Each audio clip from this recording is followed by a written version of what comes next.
Hello, everyone. My name is Brent Frain. I'm the host for Canadians with Disabilities and Their Allies. Welcome, everyone, to another great episode. I am really pleased to announce that I have Alan Davies joining me today. And welcome, Alan Davies. He's a F-Stop. Everyone knows him as F-Stop on Twitter. He's the Fast Photos, and he's a photographer. And he's a great PWD advocate, and he's also very passionate about tiny homes. So today we're going to dive into his photography, about his PWD advocacy, and we're going to talk a lot about tiny homes. And I think that's just a really good topic and topics that we're going to be covering today, amongst other general discussions if we have time to dive into that. So with all going forward, welcome, Alan. Hey, how are you doing?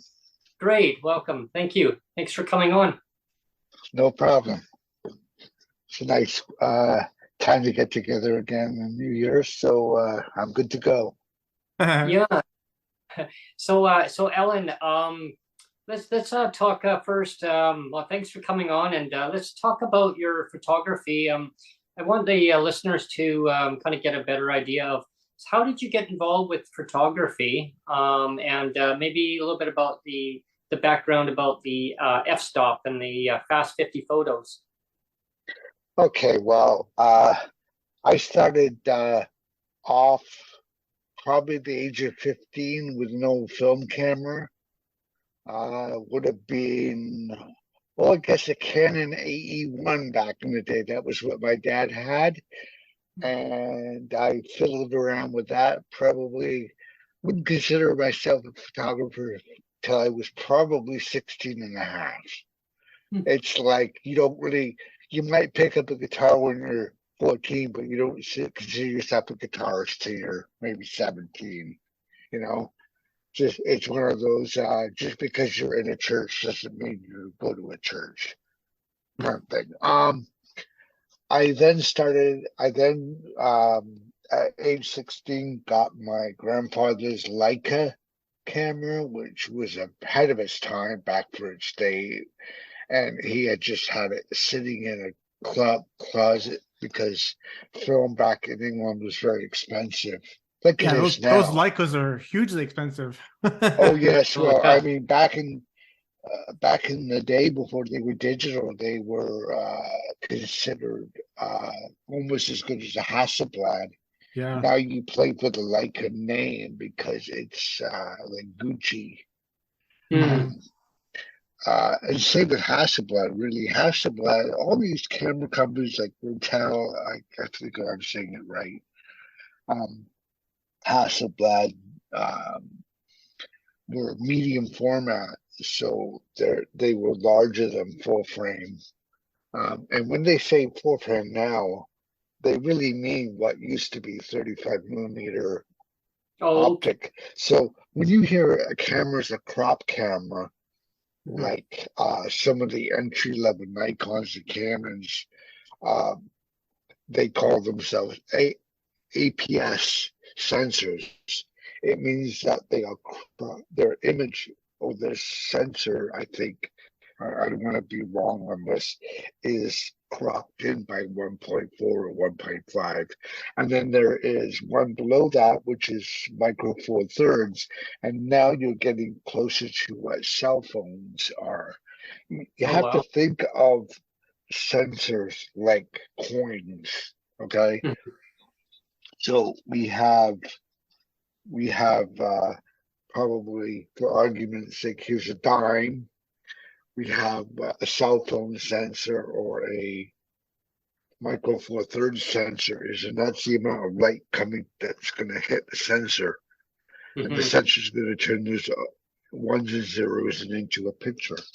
And then Okay. we have a nickel, and we'll call the nickel maybe a crop sensor. It's still a much decent sensor. It's letting a lot more light in. And then we have a loony, which is full frame. And Mm. as the loony's bigger, the bigger sensor. And then I don't have a tuning on me here, so imagine I had a tuning in my hand. Well, That it's would the be aluminum that would be medium format. Basically, Which the is bigger the sensor, the more the light gets into Yeah. yes, the the camera. bigger the sensor, and the way I mean, I don't have a mirrorless camera, so I don't know squat about them except for what I've seen in Yeah. videos, but they let so much more light in, and they don't have mechanical shutters that can close. The shutter is digital, it's electronic. Um, they can run much faster glass on them. Um, and I mean, when one is firing, this is my Nikon. It is Oh, a nice. Nikon D850. It is full frame, so the distance, depending on brand of the lens, the focal distance might be this a little different. But essentially, this is, I believe, a 24 to 70. Yeah, that's a pretty standard. Yes, this is a Yeah. 24 to 70 lens, and it is actually a 24 to 70. Now, if I put this lens on a crop camera, Mhm. you would times that number by 1.4. Oh, okay. Nice. Okay. Or sometimes 1.5 or 1.6, depending Yes, on the if you're crop. Yeah. Canon, Yeah, it's generally, if you're Canon, it is 1.6 usually. 1.5. If you're Yeah. Nikon, it's 1.4. Hmm. But this is actually a sensor. And the beautiful thing about this little camera is that they packed a Nikon D500 crop Oh. camera inside a full frame camera. Because if I go and put Oh, a wow. crop, if I go Interesting. and put a crop lens like entry level uh 18 to 200 crop lens, a DX lens Mhm. on this camera, on my screen, it would gray out what it can't see. It would, so essentially, it turns my full frame camera into a crop camera, Hmm. which is really neat when you get to a beast like this, which is a full Wow. frame, Well, that's which huge. is a. Wow, that's huge. I'm not gloating. This is not. I'm not trying to do it so much for show and tell, but That's gonna break this your is a back. two. Oh, This you is a carry two that to. around with you. This is a 2 to 500 millimeter. Now, if Wow. I put the camera in DX mode, which I forced, like when I said this camera has a crop camera inside it, if I Mhm. want, I can put this camera into DX crop mode, Okay. and I can put this lens on it. Instead of it being 2 to 500, That's it's huge. now like 350 to 800. Or I don't Yeah. have my calculator in front of me, but What essentially that is what it does. So Imagine I'm carrying that allowed. on your shoulder there. I'm yeah, the hunchback at the same Oh, time. yeah, be like, I've oh, they actually say that the best way to use this lens is to use it with a tripod. Yeah, yeah. no Put kidding. the tripod lens on the tripod and the mount. Well, you can mount the camera to the lens, but when you actually mount the tripod to the foot of the lens, if anyone can see, One question that I way had you for that way one you're question not I had hitting one straight question on I had the. for you, Ellen, is Yep. I wanted to know how your PWD advocacy affects your photography, or if it does. Is there any kind of Yeah. overlap between what you Uh, do on your advocacy versus what you do on your photography? Mhm. um, That's a good question. I suppose Yeah. I suppose the challenges of being disabled affect my photography in little Accessibility. ways. Um, as far as social interaction go, but generally when I have the camera on me, I'm kind of in my own zone, Hmm. which means I don't feel as awkward as I might at a grocery store or at a mall. I'm kind of in that clique. Hmm. Um, Yeah. as far as the photography goes, I guess I learn and I process when I'm learning differently. I just wondered by like That might thematically too, though. I was wondering like I know for myself, like I've been involved with a lot of like there was a couple of years there that I did a Miss Wheelchair pageant. So I did Mm. it. I've actually taken a lot of people with disabilities, taken a lot of photos of people with disabilities, and so I wanted to know if you did if you've done a lot of street um photography of like homeless people or something like that, I or. did I was when I was in Toronto, I probably did more than I do now. Mhm. Um many years ago, I was involved in a project called Another Nobody. But I hadn't done the photography aspect of it. That Mm. had already been done by a freelance journalist. Um, I he gave me some photos he had taken across Canada, black and white, with a film camera, and he was getting rid of the camera. I think that I had it for a while. I think he just gave me the camera. Hmm. Um, it was a Nikon F3 film camera.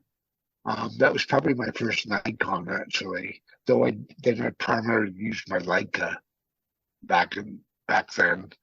Um,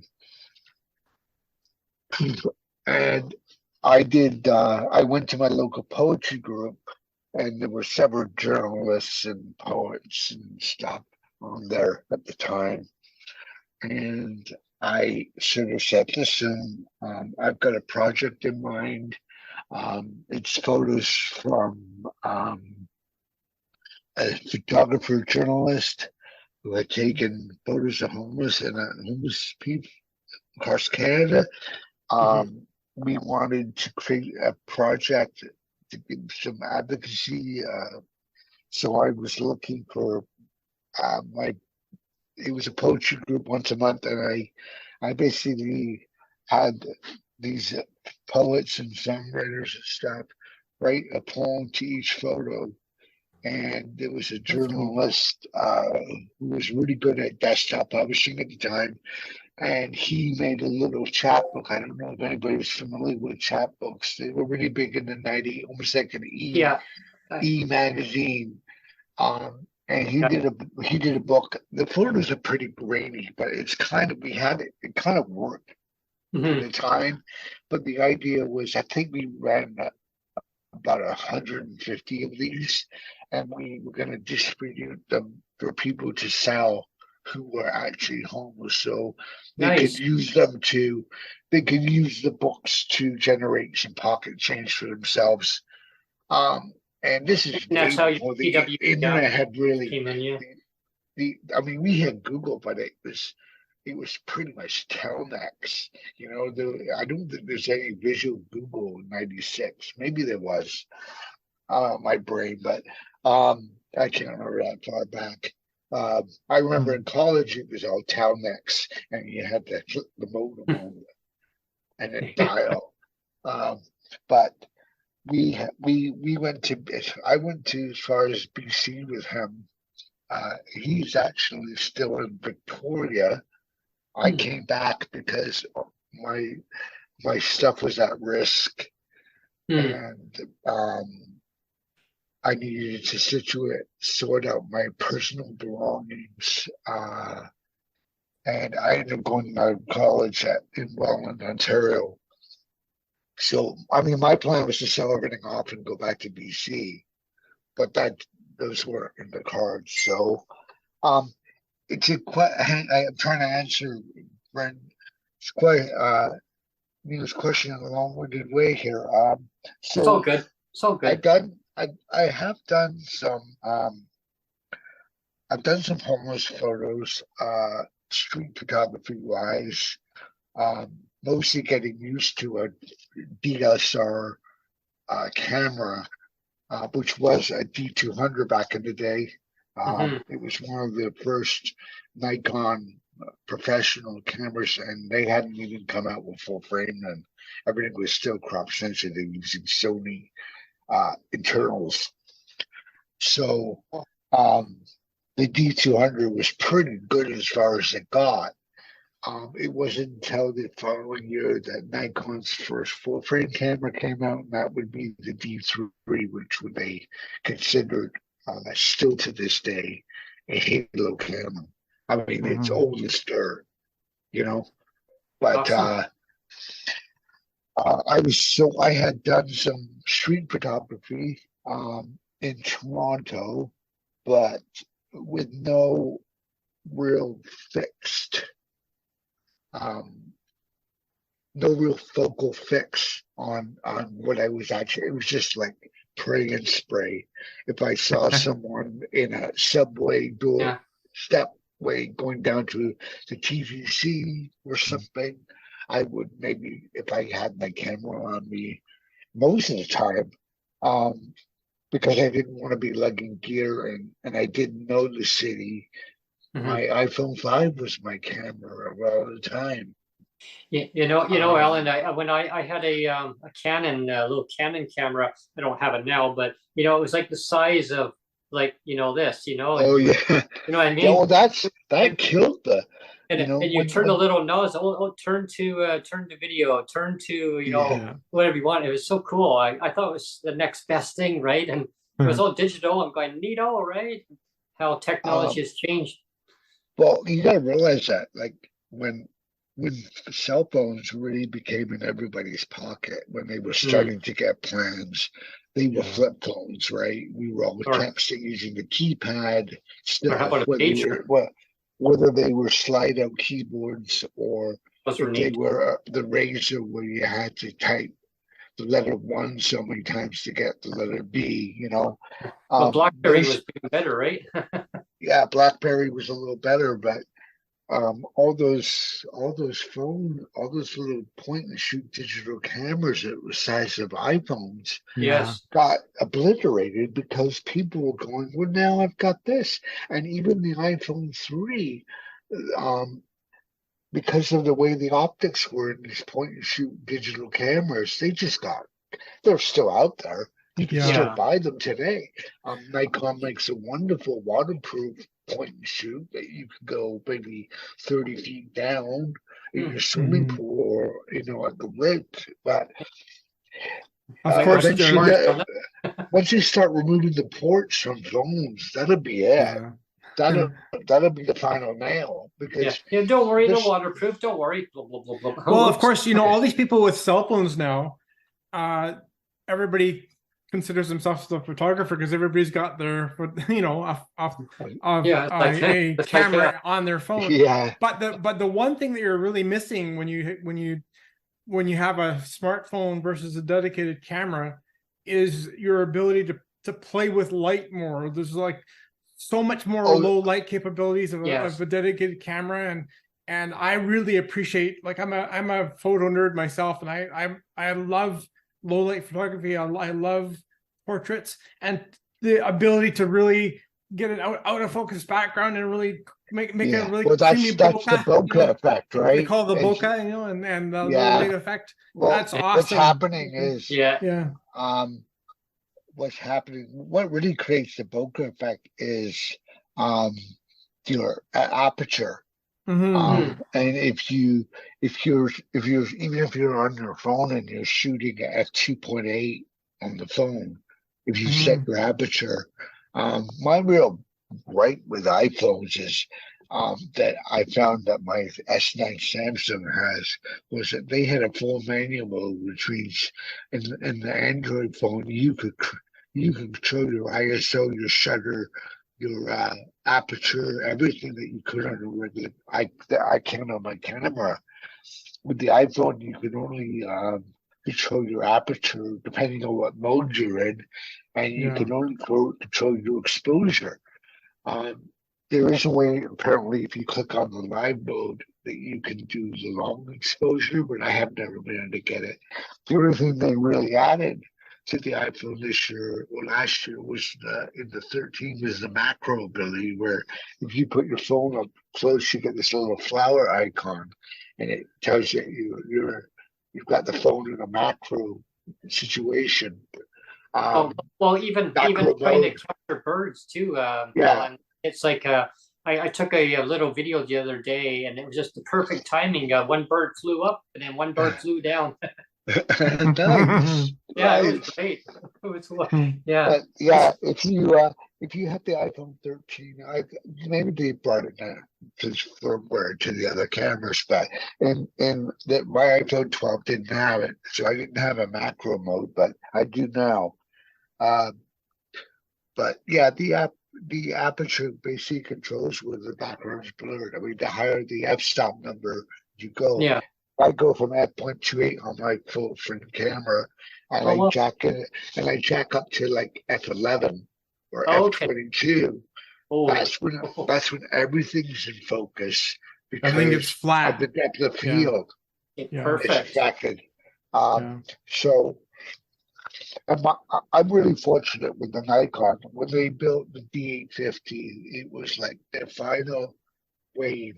It was like, thank you for being a Nikon user for the last 30 years. We're going to do something special. And then we're not building another one. So, like, everybody's going, oh, I can't wait for the new Nikon D860 or D900. It's not happening unless Nikon does something like special. They're going to replace the DSLRs, all with mirrorless cameras.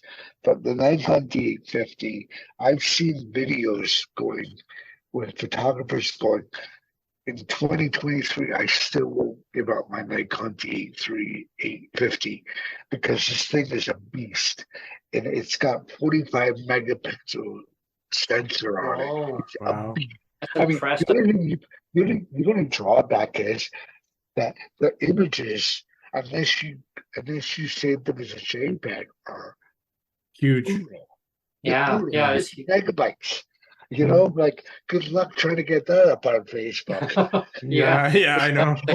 No doubt. Yeah, but it does allow me to there's an app for the Nikon called Nikon Snap Bridge, which has sort of works, sort of doesn't, depends on what camera you have and what phone you have. Mhm. But it allows me to download a 2 megapixel version of that photo. It takes a JPEG and it allows me. So if I'm not doing anything like important, like I've gone and photographed a bunch of bridges or something, and I'm like, well, I'm not going to blow them up. It's just Instagram. It's just Instagram cookies, you know? I'm just going to use it to like, oh, I took 4 interesting sunsets with a bridge behind them. I don't, I don't need the raw file. Mhm. If I want it, I've got it. It's there. But I'll just generally I'll just generally edit the 2 megapixel version. If I need the raw, then I'll put the photos every so often into a folder on my iMac I'm on now, and uh, and I'll put them into Lightroom. I'll Oh, name okay. them in a folder, and I'll edit them as such. I've got full access to the raw file, and then I'll export them as a JPEG. If I want the raw, it's still in the program. It's still accessible. It's still on the computer, but Still the original, yeah. The JPEG is now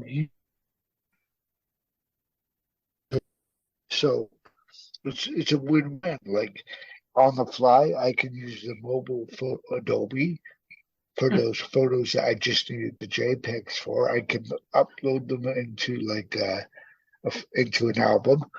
I can access them on any device that my Photoshop's on, whether it's my iPad or my iMac or my phone. Um, and people go, "Oh, he's an Apple guy."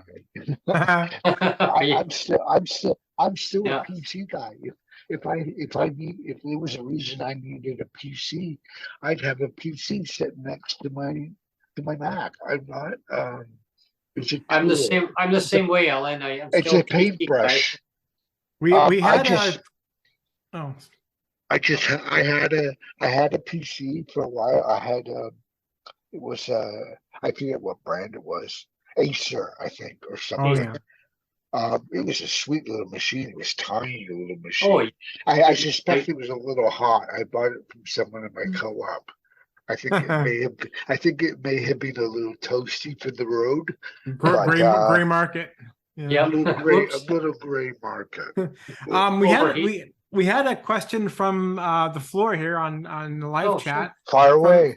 From Jennifer, and you kind of answered this already, but for anybody that missed your first answer, she says, does photography give you freedom from having a disability to have a way to express yourself? You kind of touched on that a little bit. Yes, that's a good question. I think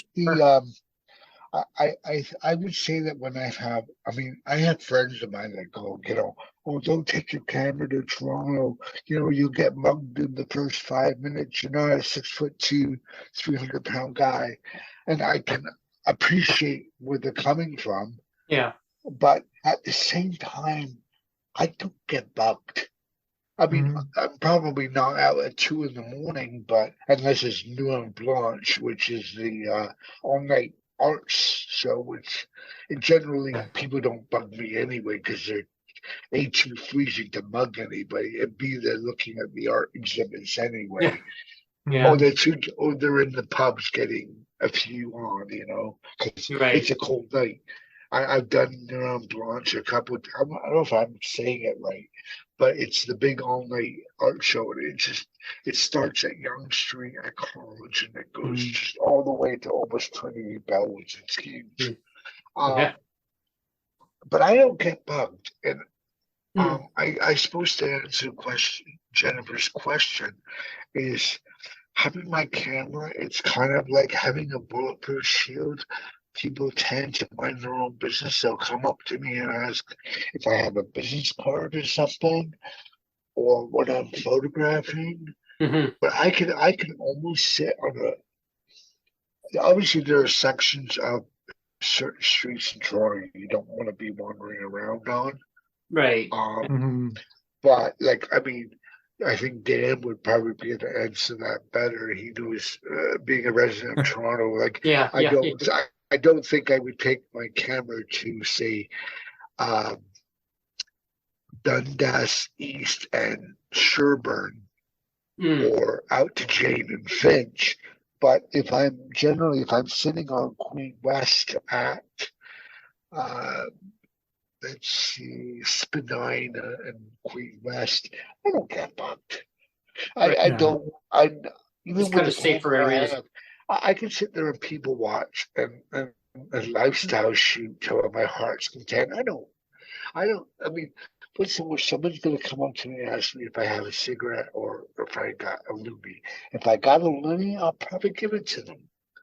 If I got a cigarette, they'll probably thank me. But I haven't had a cigarette in 5 years, so sorry about the luck on that. You know what I love about photography is that that I'm a big photography nut too, and I use a 4/3 camera, and I love this 4/3 camera. But I've always really liked photography for especially the portraits, and I always find, like, even if I'm meeting a person for the very first time, I've never photographed them ever before in my life. It's that immediate connection you have with that person. It's just like, it's so cool that they just seem to trust me, like, right away. It's like, I'll say, go stand there and pose like that, and they'll just do it. And it's like, it's very empowering to say, I want you to stand there. I want you to pose like that. And I want the light coming through like this, and you can Yeah, just it's tell kind of people like standing like this, tell or people this. to do it, and they'll do it, and it's so empowering. And I just love the ability to capture the moment and capture the essence of a person. Like I'm always looking to get that one perfect shot. Like I'll delete a whole bunch of shots too. Like I'm very picky. The rule of if you've got 10 shots, 2 are okay. Yeah. But I love getting the essence of a person. That to me is the greatest thing. Being able to catch the essence of a moment, and having somebody trust you with it. Like if I go say stand there, and pose like that, and they'll do it, and it's like, wow, that's great. Well, it's like when I'm doing. If I've got my camera around my hip on my strap, like on the strap, and it's like around my, and someone's taking pictures with their phone, I've had people come up and go, "Hey, could you take a picture of us?" Because they'll see me walking with this camera. They know, obviously, if he's got this thing waddling around his mounting against his ribs, how? Oh, I've had this thing like swing out and swing back in. It's getting the right angle of the photos too, right? Because it's like when I do some photos out there, right, I'll snap a bunch of different shots, and I'm like, no, don't like that one, I toss it out. And so yeah, and they love it when you offer too. Like if one of them is in the group, before I've had it where I walked downtown. This happened the first right from the lockdown. I think the last lockdown. And then we went into another lockdown, and then that was it. So this is between the last two. I had gone to Toronto. I think it's when I bought my fedora, my Panama fedora, and I was just coming back from Kingston Market, and I guess there were a bunch of young ladies, all in their flower dresses, and they wanted to get a photo, and one of them was the designated camera shooter. And there's like 4 of them, and it was just at University and Queens. So there's this wrought iron building with this swiveling gate. It's like a what do you call a roundabout or carousel with they saw me with the camera, and they were smiling. And I guess they were smiling more. They were smiling more for the girl who's taking the picture. But I just said, hey, if you would like to be in the shot, I'll take a photo with your phone so that you can all be in there. And so that happens a lot. So there's definitely interactions. I mean, it's nice to have business cards on you, but I generally find that having the camera around my hip is going to be a lot more prominent as far as a conversation starter than me putting a bunch of business cards in like a boutique store. I generally get a lot more interaction. Like I was taking photos downtown where I live, and this young lady came up and she was just like started a conversation with me, and I was trying to like. The problem is, I think maybe it's like part of my disability, but I kind of like I have this almost music on, people off when I'm shooting, whether not when I'm shooting a model. When I'm shooting a model, I'm working with her and there's communication or whatever. But if I'm out just shooting like graffiti on the side of a building or an art piece or something, or I'm trying to test out, trying to find the lens I was looking for. Bear with me. This is my macro lens.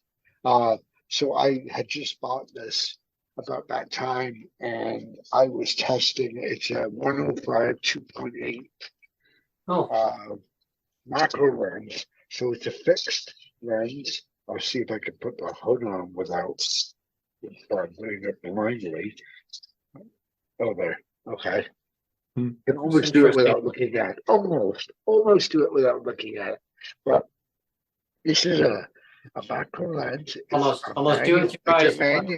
It's manual focus, so you can really I usually put the body on autofocus, but the lens I will, it actually is a autofocus lens, but generally I will focus in on, and the bokeh on this little sucker is wow. Well, you could The just do right colors, into that, the right? color separation. I posted some Oh, cool. flowers, a picture of flowers. I took at Allen Gardens last time I was up visiting my mom's, and it was just pouring miserable that day in Toronto. And it was one of the weekends that Allen Gardens was open finally. So I go in there, and I don't know if anybody's ever been there. It looks like a big glass dome in the center with two inner gardens going off the center, and it's right at college, and it's a big park. It's been actually part of the tent city for a Oh, good wow. long chunk of the lockdown.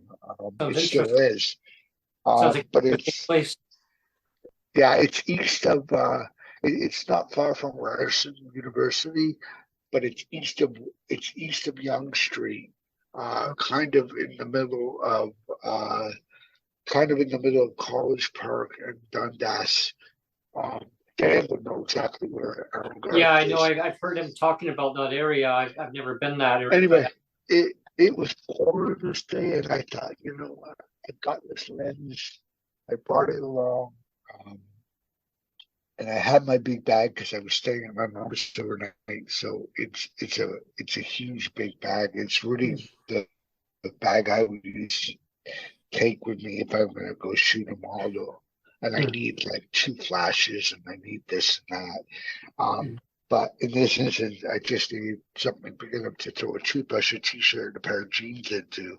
So with the camera gear, so fortunately, I had my three lenses plus my macros, and I took it in on this miserable, wet, rainy day, and I photographed these flowers to test this lens, and the bokeh separation was just unreal. it's totally amazing. Yeah. Oh yeah, I mean, there's a lens I want to get now, which I will be my portrait lens. It'll probably be my next, and probably my only lens for the next 10 years, unless I can get a deal on something.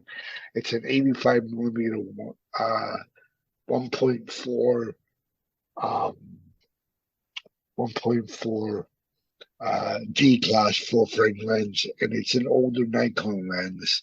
They go into about $900 because they're so coveted. It's like, if unless a photographer is switching lens platforms, this is the one lens that they never sell. You know, Oh, so good luck finding one. It's a they're not, coveted lens. they're not a big Oh, seller. they're hard. Yeah, you won't find them on Facebook Marketplace unless someone's selling Oh, its entire kit. oh wow. Just because it's one of the older last made in Japan lenses, and it's all metal, and it's a portrait king. It's Nikon has replaced it with a current lens, which is now made in China, and it's a decent lens, but it's also $2,000, Yeah. Right. not Oh, 900, oh, and the 105 1.4 is pretty much a staple lens, but it has nothing on the old D class. 135 is a nice portrait length too. It is the 85 AFS 1.4D is such a coveted lens because it's built like a tank. It's made in Japan. It's got so many elements and groups inside it that the bokeh separation. I rented this lens from a photographer friend of mine that had a studio on Parliament in Toronto, and the bokeh separation on this lens was just. If you want to see what this lens would do, Google Google photos of an 85 millimeter 1.4D lens, and I'm sure you'll see even in the YouTube video, you'll see a photographer who's used one, and it's just I don't have anything in my arsenal. Wait, I do. This is an old manual. This is an old manual, 50 millimeter. It's a staple lens. Yeah, Mhm. the nifty 50. This is the nifty 50, but this would have come off a 1970s film camera. It Oh, does wow. fit. The reason it fits So, my Nikon, it will fit my Nikon, but it's so neato. it, Good old it classic. it still has the old. So there's no pins. There's no focal. Oh, there's no pins. communication with the camera. It is No. manual, fully manual. Yeah. Now, Yeah. if you can zero it in, and I have, Yeah. I'm going to have to get. I think I'm going to have to get myself a 1.8 autofocus one just for practical day-to-day use. But this little sucker is of the era that 85 1D is. This is actually a couple years old, but it's butter smooth. This lens, I mean, you can still hear it click. I think the only other lens I have that's really killer is this one, which is a wide angle 15 to 30. And this lens, the reason I pulled this lens out is because this lens is perfect, almost a perfect street photography lens. That looks like a 2 point, like a big It's a beer mug or 2.8. something. That thing's huge. It's a 2.8. Wow. You can't put filters on it, but you have to get an adapter that will allow you to put a filter on it. It is it's a 2.8 all the way through, so it's a fixed vertical, fixed lens, not a. If it was a variable lens, it would be say 3.5 at 15 millimeters and 4.6 at 30. So because it's 2.8 all the way through, it doesn't matter what film you're in, and it's almost the perfect stream lens. Because if it was 15 to 35 millimeters, like 35 is considered almost photography staple, like the Nixie 50. Which is one of the reasons I don't really need a 35. I mean, unless I was shooting low light at a concert, I really wouldn't need. I do plan to buy some more primes, but I'm gonna keep an eye out for the used stores, and if I can find a film camera or someone who's getting rid of their old film camera and they've got a bunch of lenses with the body. Generally, if I need 35 millimeters, I go to my 24 to 70. Right. And you can really zoom in really well with that, right? Even as long as I have I now have on this lens, I've got 24 to 70. And so the 50 to 30, the 24 to 70, and this is at 70 to 200. It's considered the holy trinity of lenses because literally, now the focal difference may vary a little bit compared to the Nikon native class. One might be 6 feet focal distance versus 4 feet. But between the 15 to 30, the 24 to 70, and the 70 to 200, even if I don't take my big 200 500 out with me, I essentially have a true range of 50 to 200 millimeters at my disposal. That's just really three impressive. lenses. And with as long as I have one lens on the body, and I can put my single flash, which is this one. It will fit on the outer pocket of my bag in one of the expandable sleeve things. I've got a remote I've got a little plastic foot that I can screw the flash to and sit it on something, or I can put the flash on my tripod if I wanted to. So I can do flash off body. And yeah, I can, between those three lenses and my speed light, I can pretty much do any event I come across on the fly, which is really nice because the market is very saturated and people with their phones are getting very good at it. Yeah. So oh, for sure. People are asking for your Instagram, Ellen. Can I share it on the yes, chat? actually, it's Spirit Road. Yeah, 71. so I found it here. I think this is the one. I'm gonna share that right now. It's f pictures on Instagram. I've got the link here. I think I pasted the link properly. I'm not sure if it pasted the link properly, or maybe we'll get Birdie to do it if it didn't. If the link didn't paste properly, I'll get Birdie to do it. Yeah. We will make sure that we'll post it on Twitter because this evening it is not posting correctly on YouTube, and we'll fix that in the future. Thank you. Okay. The other thing, Ellen, I didn't know if you wanted to switch gears and talk about your tiny homes now or not. Yeah. Ellen, yeah, I think we should. We should move on to that. I'm going to. I'm just going to make sure that I send Neil my Instagram link here. And then that should we can share that too. I use TikTok too, but just more for boredom because there's some funny stuff on there. But it does allow me to upload a bunch of still photos, put some music on it, which is pretty much what I do using TikTok. And then if there's a bunch of quite a many advocates for disabilities on TikTok. So like Melissa, if I cannot say her name right and I don't want to get it wrong. Defu, am I saying that right? She's on TikTok, on Twitter as well. I think I teamed her up to the group, but I don't think she's coming to the group pre-Christmas. Defoe. Anyway, she was doing all the advocacy through her group regarding what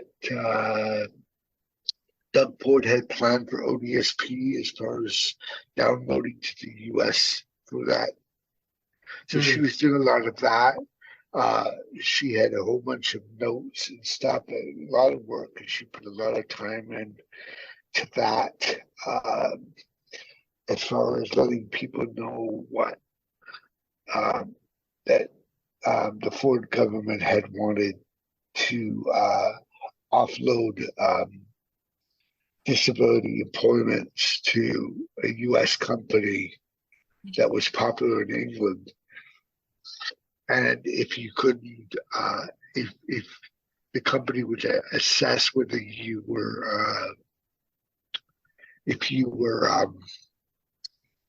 able to work and what kind of job you could do, and then you would be plugged in. The idea was that you'd be teamed up and assessed, so you could work at a car wash, or this disabled person could work at a restaurant. This one could do janitorial, and if your disability got in your way of doing that job, this American company could report back that you failed to hold your job or that you had to quit, and you could actually lose your benefits. So it was anyway. It's one of the ways. I mean, Doug Ford has done so many underhanded ways. He's now got it so that people on ODSP now have to sign into my benefits once a month. I heard about that. And report whether they had left Ontario for 30 days. Talk about a digital bracelet. I mean, I don't know what that is. Anyway, I didn't want to get into that, but I'm glad that you brought that up, though, Ellen, because that reminds me of like when you're little kids, right? You go, can I go to the washroom, please? I need to go to the washroom.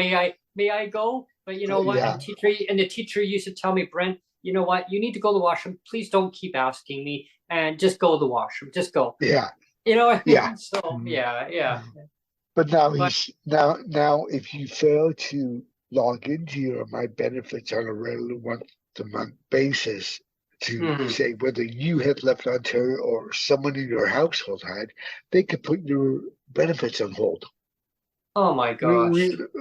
This is what's That's causing everybody to go, what if I don't have any way to log into my what if they don't have a what if cell phone well Imagine, even if you had a cell or phone, internet if you were on prepaid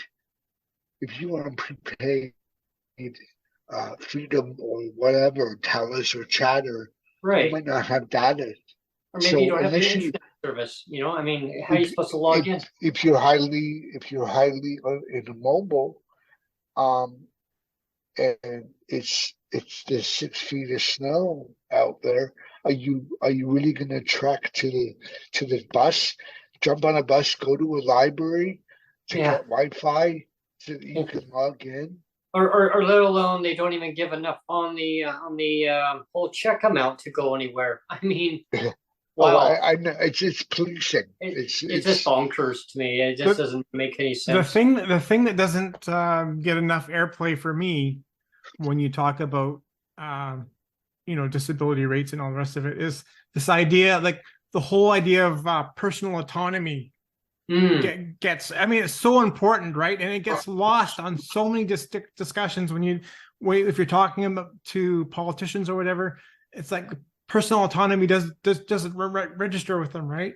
But I mean, it's so important. It's like you said, it's like, can I please go to the washroom? Well, I mean, if you just give somebody the power to say, it's okay, you can go to the washroom, or you can go to the grocery store and you can buy your own food, rather than go to a food bank or something. I mean, the personal autonomy is so big. The freedom of movement is so important. Yeah. I think what they should do, like if they're gonna be serious in pursuing this to the point where you must report back, there should be an automated 1-800 number that you can at least call, type in your benefit number, and push 1 for yes or 2 for no on the questions, and have the automated thing say, thank you for calling in. That way, if you can't get into your benefits because your internet's down or you weren't able to keep it up and running, you can at least report without being penalized because of something that happened. Anyway, well, Ellen, let's get on to. Yeah, here's another thought, and then we're going to go on to talk about tiny homes. But I could maybe train a bird to fly and just kind of parachute down a little note into the office and say, "Hey, there you go." a little carrier pigeon. Yeah. So, Alan, I'd like to hear a lot about your passion, about the tiny homes. I think that is the way to go forward. I think it's about this. We're at a point where we're not going. If a tiny homes was the solution, we're at the point where we're saying, when will a tiny home be a solution? A lot of now. The caveat, I suppose, is that a lot of wealthier individuals, people that could have afford a $400,000 house, 10 years ago, have said, you know what? I don't want the rat race. I don't want to be working 50 hours a week just so I can afford to vacuum my living room. And they've got to the point where they've chosen to sell off that white elephant, get whatever they could back, and then flip it into a tiny home. Well, with the cost of rents that are so high right now, too, right? And the amount of population that's coming into Canada every year, I think tiny homes. Economically, I don't want my phone. Economically, this is a sponge, and we still have this. Mhm. drip. And the problem is now that not only is the sponge so full Mhm. that it can't be squeezed out, but Yeah. it's being pushed down by another sponge, which is already been, and this trickle down economics hasn't worked for the last 10 years, and they're No. still trying it. And it's part of the capitalistic Yeah. point of In view. building smaller ones and building more homes, smaller, tiny homes, you're going to get a lot more people into them. And what your take about making them accessible or like eco-friendly also? I think a lot of tiny homes, if they're built at the right size, there's so many different options as far as the tiny homes go. I mean, they have these doors now that you can open as a single door, or it's this big pane of glass and you just accordion it against one wall and accordion the other door. So if the tiny home has two glass doors, you can literally just flatten them so it's one big open space, and then have a what do you call it, a fabric sunshade, the thing that people have on their used to have on their house and crank it out awning. And you have an awning, and all of a sudden you have an indoor outdoor space.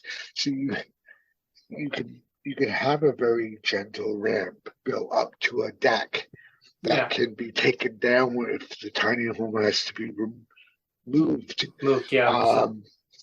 You could have a deck that has a wheelchair accessible ramp that just comes up to the deck, and the rest of the deck's fenced off, and the deck is flat with the doors, and you have a sliding glass door that can be automated. Someone in a wheelchair just pushes a button. Yeah, push that little button on it, and it just opens right up. It just opens, and maybe they've to unlock the door. They've used their phone. They've done the Face ID. They've gone to their home kit. They pushed open door. They've clicked on an icon, and all of a sudden they come up from their ramp, which was brought up by their phone. They're in their apartment. They've said, Siri, close my door, turn on my lights. Yeah, or Siri, turn my lights on. Yeah, I do that. Yeah, I do that. I can do that right now, though it would mess up because with Siri, if I'm too close to my Mac or I'm too close to my phone, both will answer. It's really funny. They'll compete with each other. But I can as long as my lights are connected to my home kit, I can say I can be downstairs. Reminder for Neil that he's not muted. But I can be at the front door and go, oh crap! Before I turn the hallway light off, lock the door, and leave the house, I just realized that I put my shoes on, my coat's on, my backpack's on, and I left my lights in my room on. I can go, hey Siri, turn off my lights. And it'll go, okay, your lights are turned off. And I've got it set to an automated to come on at 5 p.m. So if someone in a long-winded, if someone's in a tiny home and they have, the physical therapy or whatever, and they know by the time that. Just a reminder to Neil that when that you weren't muted there, just wanted to make. So by the time, Brent, that they know they're in what their routine is, I go to my physiotherapy, my handicap driver takes me to the local hospital for my inpatient OT, and then I'm at home by 4 p.m. Well, I can set my lights to turn on at 3:45. Yeah, turn the heat on or lights on. Yeah, right. And they can schedule the heater. They can schedule, if it's a hot day, they can have their air conditioner started up. Turn the fans on by 3:30, right? So they can if they have to use the ramp, they just roll in there and then they push a button and then Or have it they've brew the got coffee. You can even turn the coffee. I mean, a lot of these have automated coffee. right. So they can get Turn out the of stove their on or something. van. They can get in their van and they can go, Siri, unlock and open my door. So if it's raining and they've got a bunch of groceries, they get into the ramp. It brings them up to level of the open house. They can't access the door to open it. So it's already open. They could just roll into the grocery store like drown out, right? And we've all done. Here's one for you, Ellen. I mean, hey Siri, boil up the pot of spaghetti. Well, Brent, you didn't tell me what to put in there. It's empty. Oh no! Right there you go. But yeah. We have, and whether it's Alexa through Google or it's Siri through Apple, there's so much AI automation now that we didn't even have 10 years ago that makes tiny living almost easy to do. I mean, if you could get home and make a pot of macaroni and cheese, in a regular house, you can almost do it just as easy in a tiny home. As long as the tiny home is built where the kitchen is set up so that you can get up and down it in a wheelchair or a walker. I mean, maybe you have to have it designed so everything for the kitchen's on one wall and not the other. Right. And you have your table flips down from the wall. And then your bed is on a cable system that sits over the couch, comes down to level, and it's attached bring it down. It's attached by both sides of the home, so it hangs up in the ceiling, and you bring it down, or if you can't, so that you're not restricted to. You might have a loft at one end for a guest, but you're not climbing any ladder, especially if you're in a wheelchair or use a walker to get to bed. You just push a button and down the bed comes, and you're up and running, and your shower's accessible and stuff. And automation is definitely good. I mean, it can be definitely helpful. That's definitely, and of course, if you're not in a wheelchair and you just don't like climbing up in lofts, you have the option of Murphy beds, and you can have your bathroom, you can have your kitchen.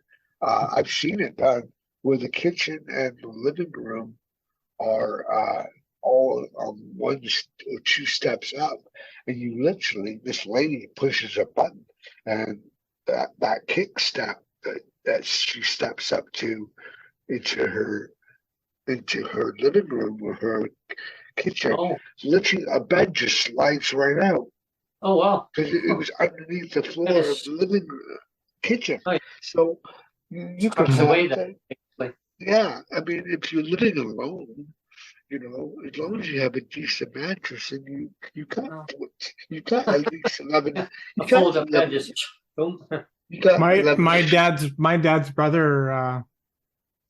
My dad has a brother. He lives in Grand Forks, and he's big on tiny homes. Actually, he made his own tiny home because he's very much into environment and all the rest of it. But I mean, for somebody with a disability, particularly in a wheelchair, that would always be my concern. Is when you talk about tiny homes, I mean, the perception is that it's tiny, and we all know that if you're in a wheelchair, you need the space to maneuver your wheelchair and move around. Well, you'd have to work with a designer, with the person you built the company, and say, listen, I'm in a wheelchair. I need to be able to get out of my house. In my house, I need to be able to turn my wheelchair in either direction.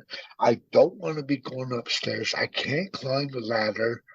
Everything's got to be on one floor.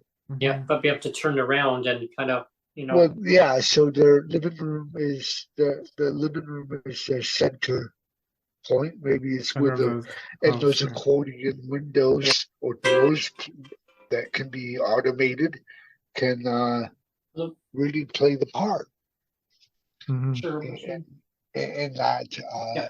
in that role. So as I said to Brent earlier, they pick Great. up their phone, whether it's an Android or Apple, and they tell their assistant to open the door as they're coming up the ramp. The elevator, or they're rolling up they're rolling up their accessible ramp to their Hmm. tiny home, and it's all non-skid, so they can't roll back, and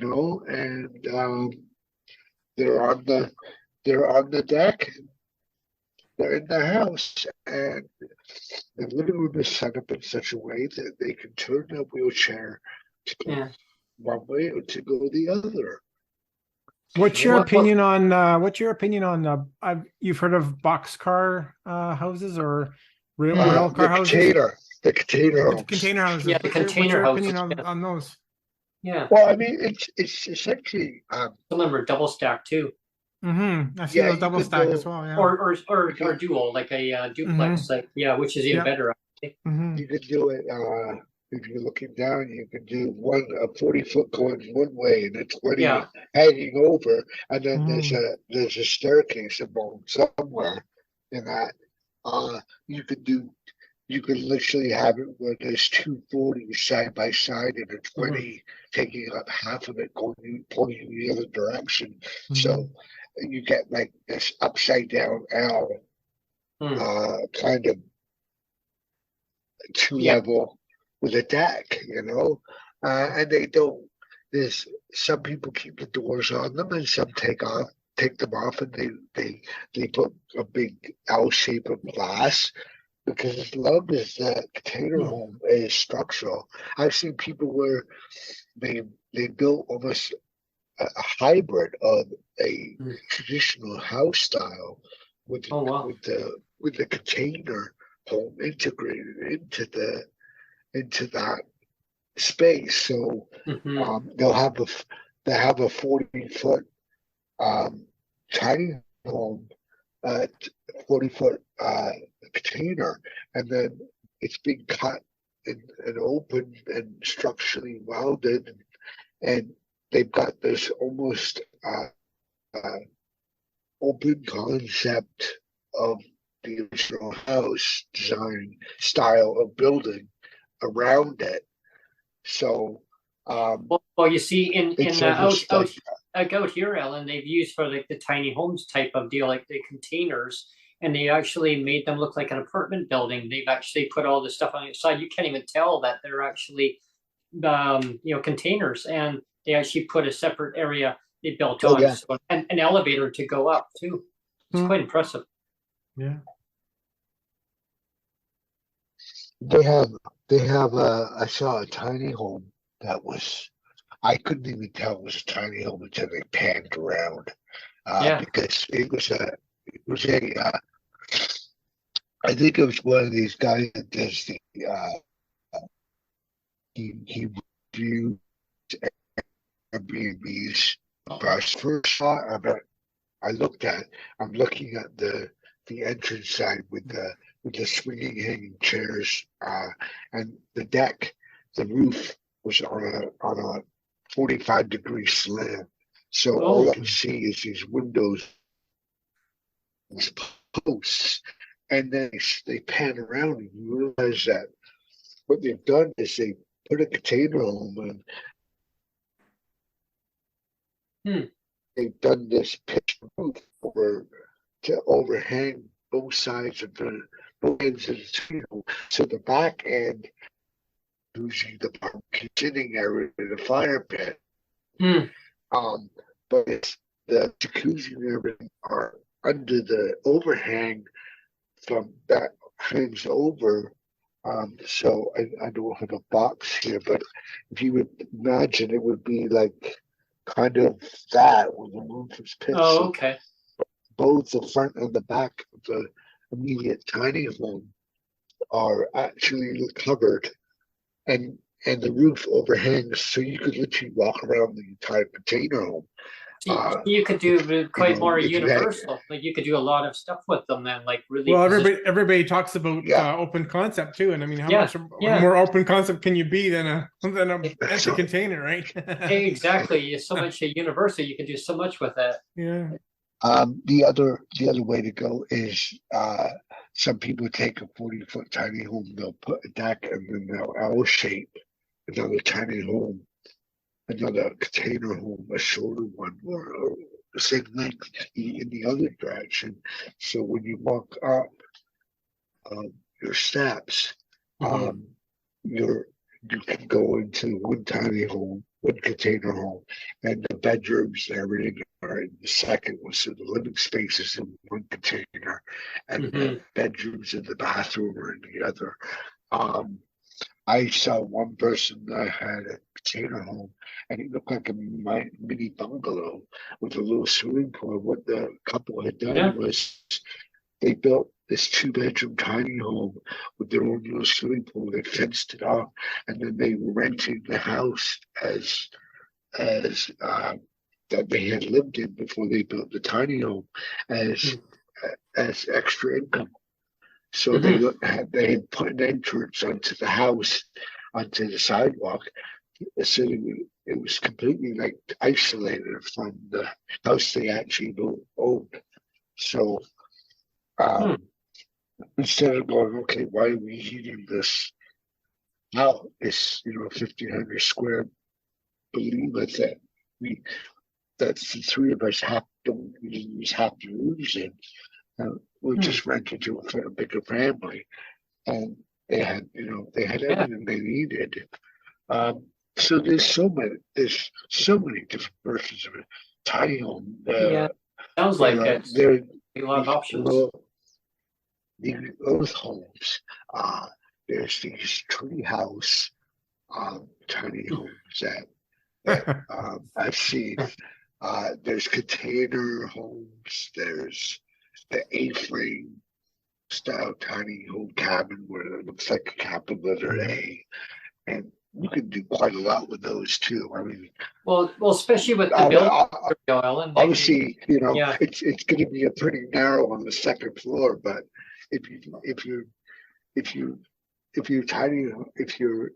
your A-frame tiny home maybe has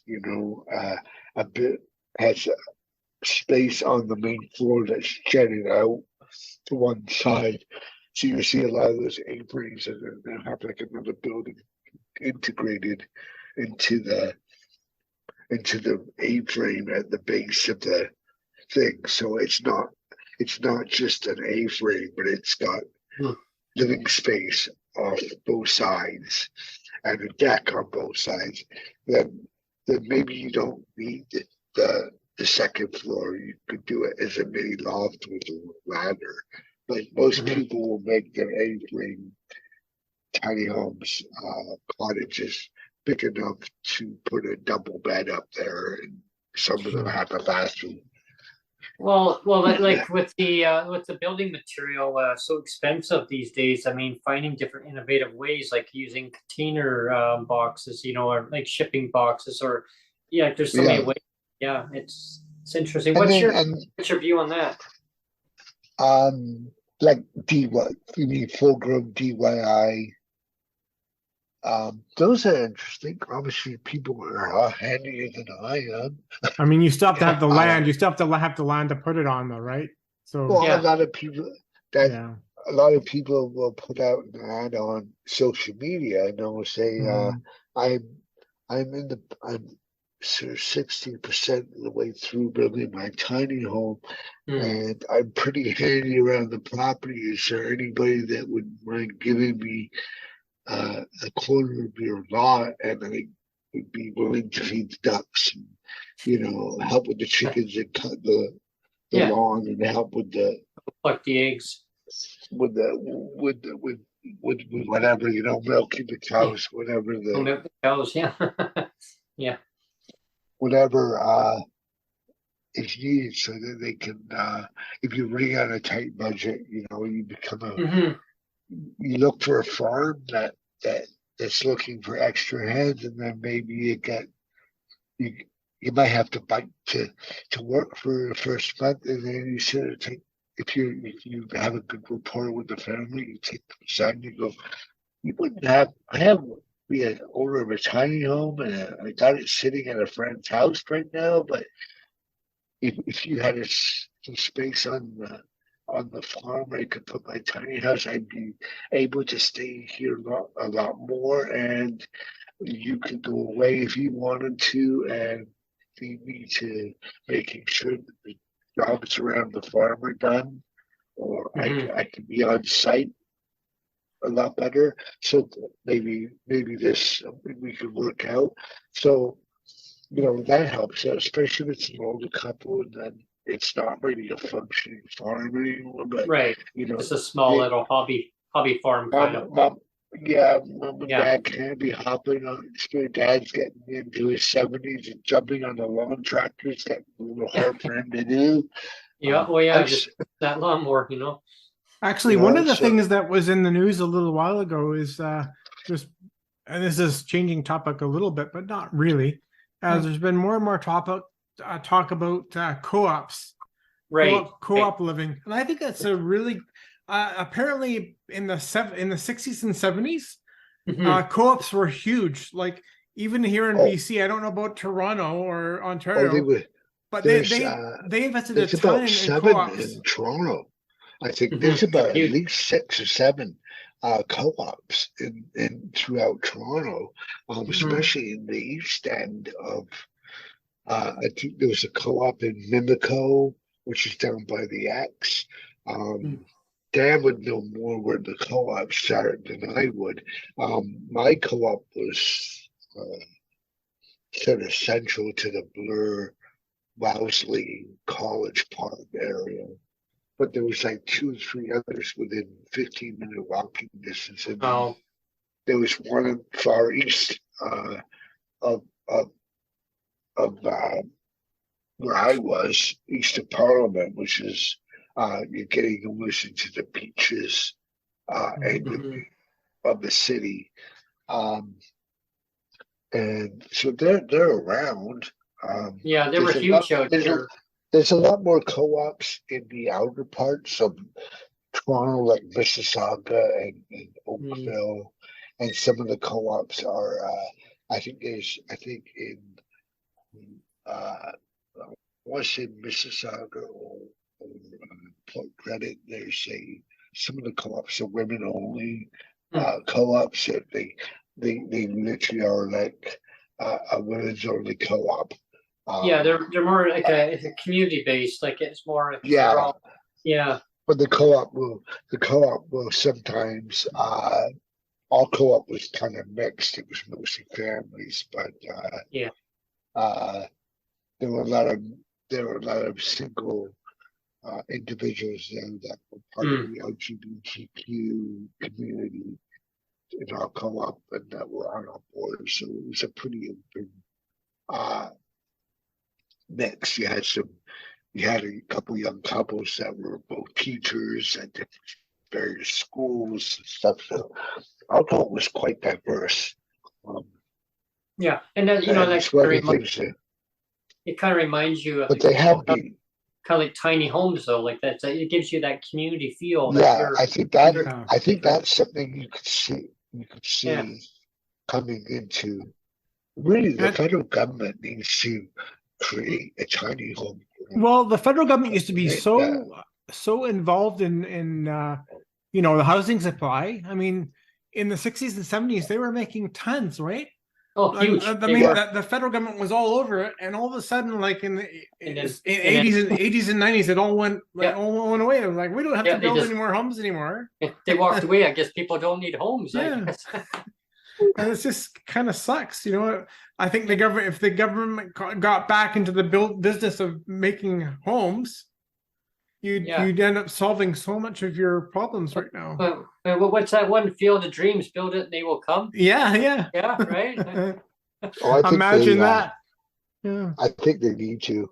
I think they need to think of new ways to do it, but they definitely need to get back in the game. They should have never got out of. It's No, a I know. table they should never have walked away from. Hmm. You know, and they should have got back and they should have been plowing through the early 2000s. I think we would have had a different outcome than we do now. Yeah, they would have just continued on and keep that going, but they deregulated the housing market way back. I guess they figured that, I guess people weren't going to need to live for Well, I mean, when I was living in ton of Toronto, population. when I was living in Toronto from 08 to 2015, Trudeau had just come had just beat Harper. Just about that time, I moved out of Toronto in September of 2015 or August of 2015. Yes, I think it was August. It was almost 7 years to the day that I had arrived in Toronto. So, but I think when I was in Toronto, the federal Conservatives were in power, and Harper was interested in putting ads on the sides of bus terminals, bus stops, and GO trains and stuff than he was the housing market. Right. And I think well, I mean, I can't speak to it, but I think if Trudeau had come in power, the Liberals or the NDP had been in power when it was Harper in power, we would have seen a different outcome from the housing market, because the Conservatives have no interest in doing anything social. It's they never have been. We can't expect a white cat to turn fully black when it's maybe going to have white spots. It's a white cat. That's what it is. We need to they had over 500. That's a bad analogy, Okay. but we can't hope that a black Labrador is going to suddenly become a white terrier. It's going to be a black Labrador. That's what it is. So a lot of people have this expectation that when a new party comes in, that things that the grass is going to be greener. But the miracle is going to happen. Yeah, that all of a sudden poof. It's not. No, and we can't expect anyone who is conservative to. It's like that carrot trick, here's. Well, yeah, they'll do it for votes, right? But I think as a society we think that, well, he's a conservative, but he's not like Harper was, so maybe something better will happen.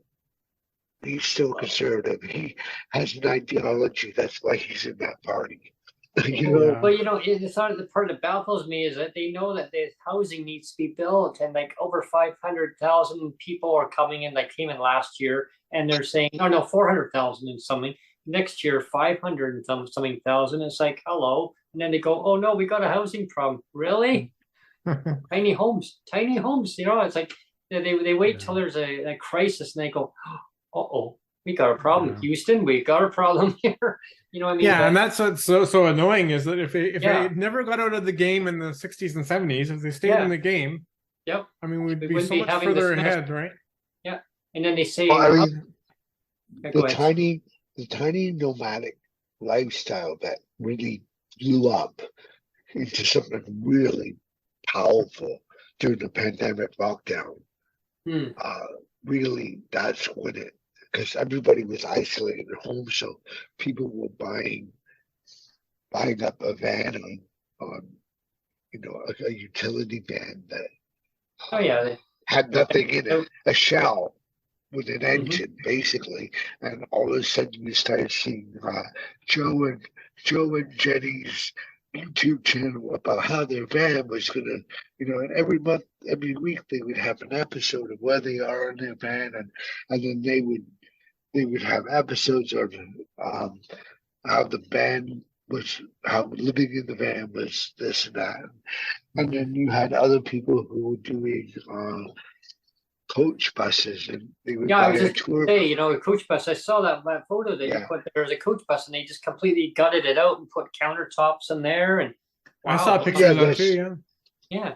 Yeah, there's Hey, how about Greyhound bus? Maybe you can probably use those. yeah. I use it more. There's Transit actually bus. no- Yeah, I think I would use if I had the ability toilet to in do the it, back. I would do one of those shuttle buses that they used to run people. It's more like a long van. So it's got the height, but it would maybe be like 28 feet rather than a schoolie that's like 35 to 40 feet. These would just be just a little bit under. But Because here's the longer, if you're talking about a sprinter van, the longest wheelbase I think is the 120-inch wheelbase between the center of the wheels, and that's just the length of them. I forget how they measure them, but especially with the buses though, Ellen, like it's if how they're decked out, it's like especially a tiny it'd be like a kind of like a tiny home, right? So now they'll say, well, what address are you at now? Oh, I'm at street number. Oh, hang on, there you are. But a lot of people with sprinter vans now, because especially I think in the States, that or certain neighborhoods that Walmart's going, oh well, you can't stay overnight in the parking lot. Depending on what municipality you live in, no overnight camping, and so a lot of folks make their sprinter van as stealthy as they can, so that they can park it on the side street, get a park permit. The van looks almost like a business van. I like those trucks, UPS trucks, so much. As they're big and square, but you can have steel flaps that can lift up with using gas shocks, and the windows can be hidden behind those. You just make the van so stealthy, even if you keep the back, you just roll it up. There's a glass sliding window that has a lock on it, and that's your entrance, right? Or you just have a big window when you roll up the back thing, and then it's all sealed off. That's just like a bedroom window, right? But you enter your tiny home through that front door where the driver would sit. Maybe behind your back seat, you got a door that goes into your key box, man. And you use a Murphy bed and the kitchen, and you got, I've seen tons of them. Like, you could have a curtain up there, or the windows are hidden by a grate. Well, or they got solar on the roof, and they got like glass. The solar panels, cool. On the roof. Yeah. Solar panels are neat too. I've seen a lot of them around. I like between you can make one of those old UPS trucks, long wheelbase truck, very stealthy, and paint it dark gray, and maybe put a coffee logo or have a there you go. Woody Woodpecker painted on the side. They think you're an artist or something, and you get yourself a city permit. I think we're in Toronto, $100. We put fast 50 photos in there. Yeah, I could literally put just lose the realize. I could a picture of lens on the back of the camera. Yeah. Right. Put the camera on there. Yeah. Nobody would know it was even a tiny home in there. I've got the height. Yeah, and I just literally unlock my door, slide my driver's door open, or my passenger door, because I've got no seat. Exactly. Yeah. I You got some got great a ideas seat happening there. on the side, and I enter my van if I need to through the right side by sliding the pocket door open, and I've got the door to my and when it's all closed off, and I'm in there, I can go with, because it's all metal, I can go with magnetic blankets that fit through the windows, and they're heated and insulated and blackout.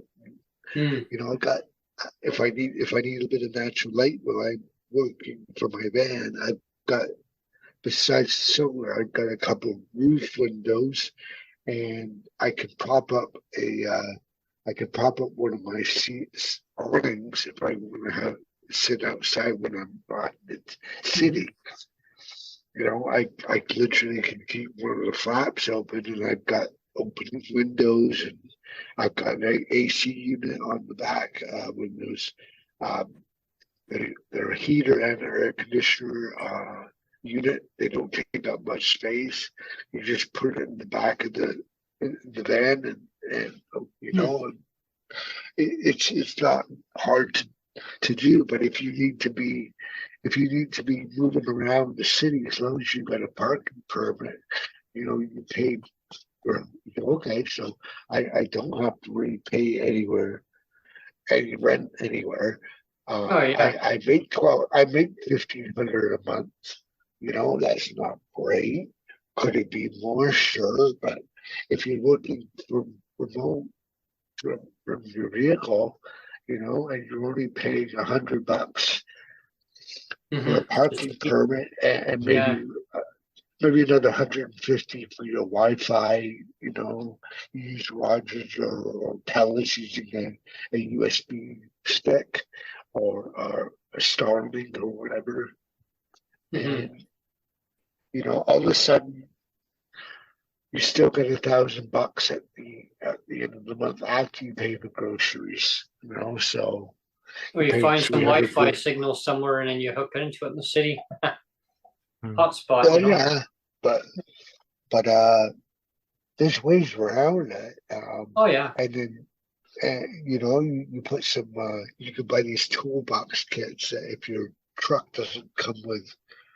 Remember, the school buses would have those, or the Greyhound buses would have the part where they put all the suitcases right underneath the bus. Well, you could buy those lockers and have them welded in. It's not the most of those trucks. The outer shell hangs a lot lower than the actual truck itself, just so that so the truck doesn't lift when it's under power, right? They cut the drag force down, so the frame of the truck is actually quite far off the ground by 2 or 3 feet. So even though the sides of and the nose of the truck are low to the ground, you can actually cut out the lower portion of the sides and have those storage boxes put in and welded in. Yeah, you could. And a lot of people put their they'll put their tools in one, and maybe their barbecue in the other, and on the other side they have or anything in there. Yeah, they have a locker for their inverter and all their solar panel batteries and stuff under one. Propane, whatever. So storage bins again. You put some clothing and stuff in the bins and stuff underneath. Yeah, stuff that you wouldn't if you all year round. You have a Tupperware, a Rubbermaid under the couple slimmer ones that you don't have to have every single such clothing in the van itself. Exactly. Just grab what you need underneath. And worst case scenario, what do?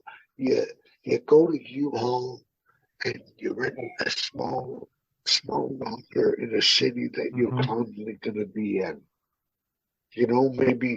Maybe you've got family in Winnipeg. So you know that you're going to be traveling around between Winnipeg and Vancouver. So that winter stuff, even if you're focusing on an apartment building, they can store them for you. You sort of go, hey, mom and dad, I've got a locker here, the keys, can you go make sure that my locker hasn't been broken into, or you know, go and spray some of that silver stuff that to keep any bugs, you know, out of my locker, make sure I'm not getting bed bugs, whatever. And you put all your stuff in plastic garbage bags inside of a Tupperware, tape it up so you know the bugs can't really get into your belongings. And Exactly. and if you really don't need to, you don't need to hold on to a dresser. No. Nope. It's gone. You know, someone will buy it on marketplace. So you can. Is there any usually questions coming in there at all, Neil? Some doors and, We do have one. yeah, Yeah, we could go to see if there's any. one question. You can go ahead, Bertie, and mention the This question. was from Jennifer, because Alan, you have spoken about this in the past, but it hasn't come up tonight. Jennifer was asking, can you lease property to have a tiny home? It would be awesome to long-term lease, then build a community to do rental for tiny homes. That would be a good investment, right? We've seen it like in the Kenora area in Ontario, but have you seen that happen yourself, Alan? I haven't anywhere around me, but that's not to say that it's not happening I think it was Mandeville was saying, is his name David? I'm pretty bad with names. But I think he was saying in the Kitchener or Waterloo Guelph area there's something to do with tiny homes. I'm still kind of learning as I go where it's popping up and where it's not. In the States, I know that these tiny home communities are really picking up, like they're going crazy. And a lot of these mobile trailer parks are starting to open their doors to people that want to rent a spot. And so the community becomes kind of a mix of the old and the new. Some people will have their mobile home from the 50s or 60s, and then next to it will be a brand new little tiny house. So, and it's working out really, really well. Apparently, it's going quite smoothly, and it's breathing new life into what might be a rundown trailer park that isn't getting upkept and trailer park nice. All of a sudden, what might have been a forgotten trailer park is rejuvenated, and these trailer parks have gotten painted again, and they're people putting little gardens and stuff, you know. Yeah. So same idea as a trailer park. Go trailer park, trailer, tiny home. Get somebody in. Tiny home, trailer, tiny home, trailer, and it's becoming that's becoming a big thing in community, in the States. Community, yeah. And so people with tiny homes are going to these existing trailer parks, which were kind of like looked up the nose at, and they're saying, "Hey, I've got a tiny home. I'm willing to, if your rent's decent for a spot, I'll pay all exclusive. You know, that gives me access to electricity, water, and I'll rent a spot, and they know that they can stay there." And that they're safe because it's a gated community of sorts. And what you start seeing is the owner of the trailer park, who might have forgotten about it, just collected his $500 or $800 a month rent, but not put any, is suddenly having the roads in the trailer park repaved, and people that own the trailer parks are starting to go to Home Depot and putting new shutters, new window dressings, and all of a sudden a rundown trailer is starting to look really sharp and cute. like it was brand new because it's next to a brand new tiny home. So yeah, you end up with this balance, you know. It's like if you buy a brand new washing machine, but your dryer is 15 years old. Well, what's the next step? You know, it's to replace the dryer with a unit that looks just like the brand new washer that you bought. You might have to wait a year to do it, but eventually you end up, once you buy one, you're gonna buy the matching one to go with it. So you end up with it. This is what's happening in these. Which is what's happening in these trailer parks across the states. You know, ones that are in like Florida or they're in South Central Texas, and all of a sudden you're starting to see the tiny home community is lifting the trailer park out of obscurity. And all of a sudden, the trailer park is this really cute little community.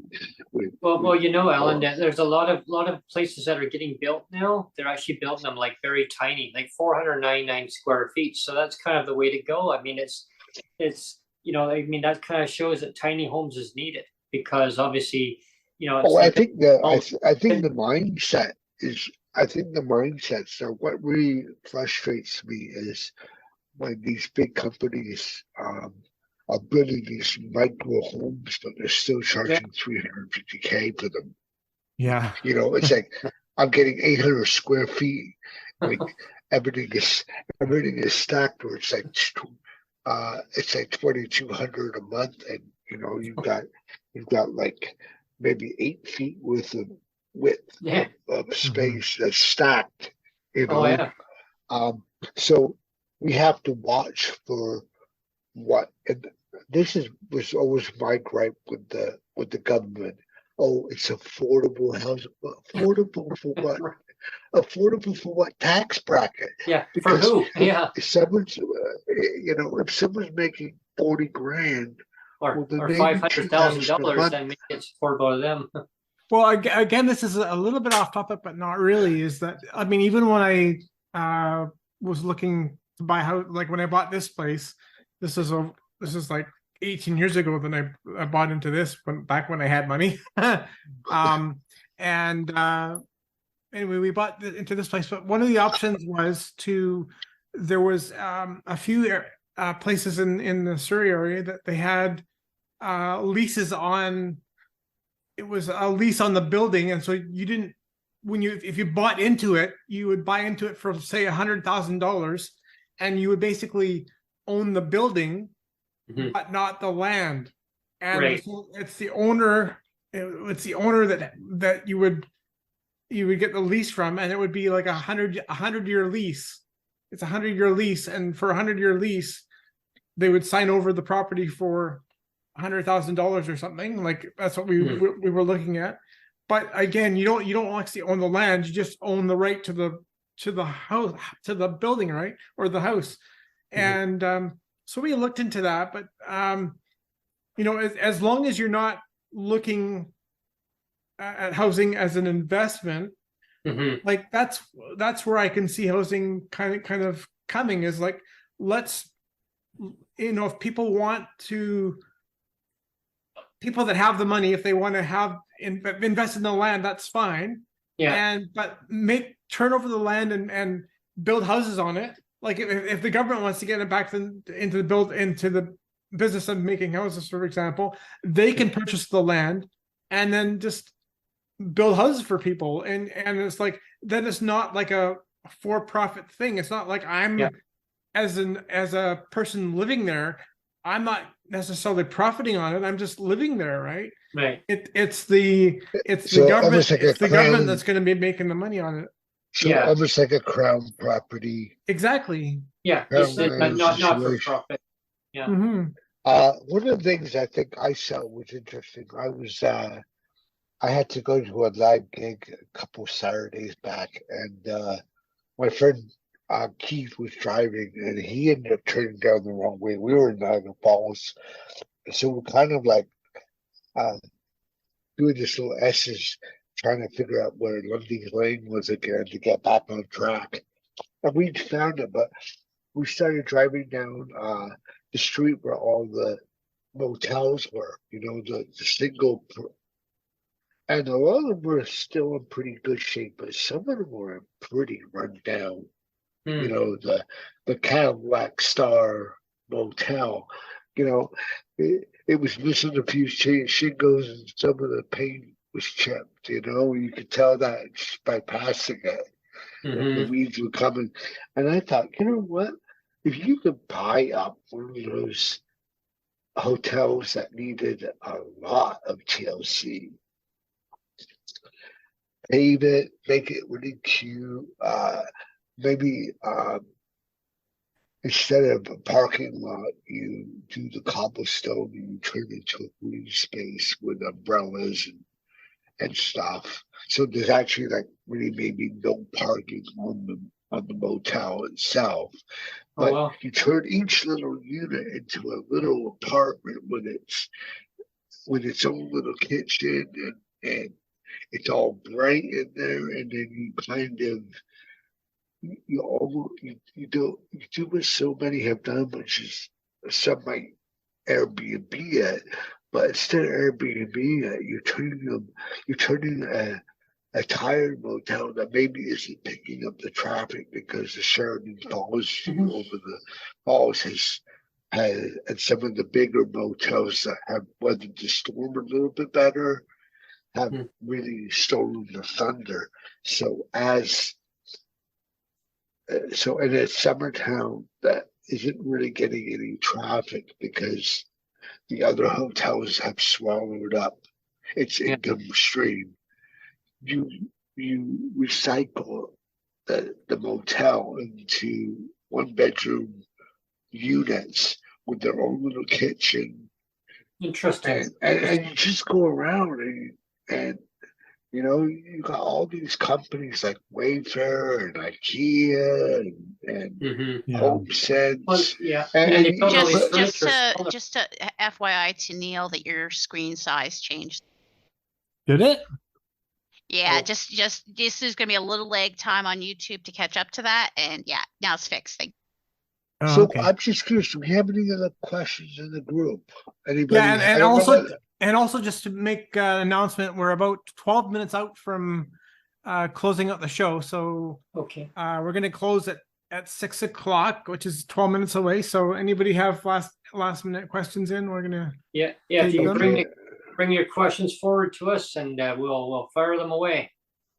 I was going to say on that here in BC, the government here has actually bought a couple of hotels, right? They've bought a couple of run down hotels here and housed them. They bought a really nice, beautiful boutique hotel in Victoria. Actually, one of the ones I used to actually go to when I visited Victoria. Now I live in Victoria, but it was my favorite go-to place, Neil. I mean, it was Sonia's parents stayed there. Like, well, you know where we could stay? I go, yeah, I know a nice hotel, and so they would stay there. And then, of course, now the government bought it up. They actually lost a couple of units in the building. They had to go and retrofit them. So, yeah, I knew that was going to happen, unfortunately, in a couple of motels. But I think if you could buy an old motel with maybe, I don't know, what they got, 30 units in them generally? Is that about 30 or 40? The L-shaped 30 or 40, depending on how big it is. But yeah. Okay, so let's say it's 30 units. You say, okay, we're going to close this sucker down, and we're going to gut every unit. And when that opening, we'll put up like they do when they dig up for a condo, they put up a big bullet. And when you make it, you seal that sucker off. You know, bulletin board higher than the actual motel, and whether it's 2 stories or not. And you got it. You make it. You put a little garden in there. You put a gazebo. You instead of a paved thing, you do the cobblestone with the walkways, and you put little fountains and all that stuff.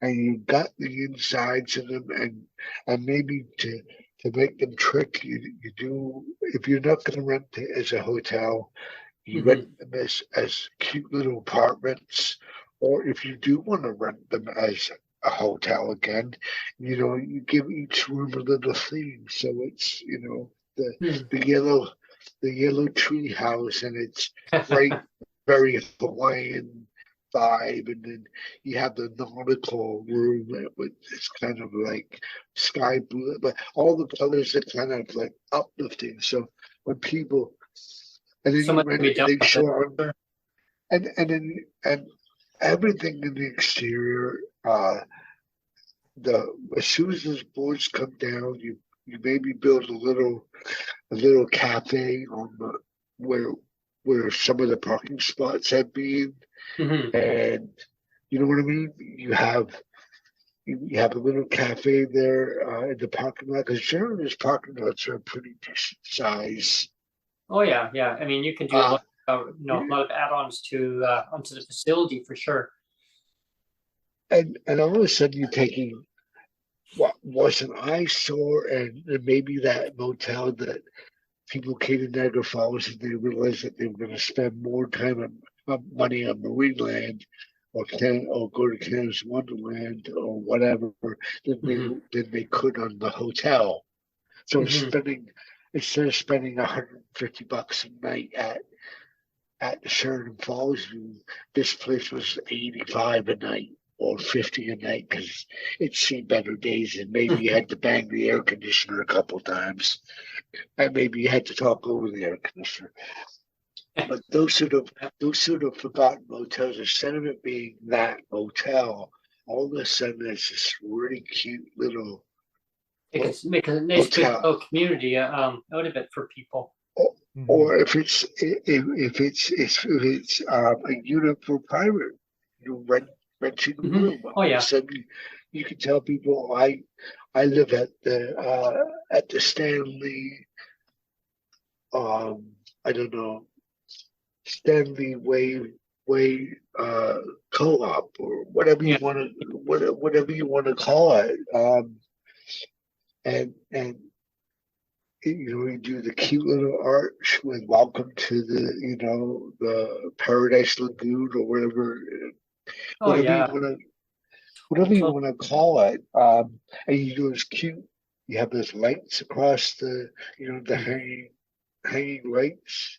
And you can say, well, maybe you buy two cheap motels that were side by side, and one Mhm. is just not that half of it's not that great. So Mhm.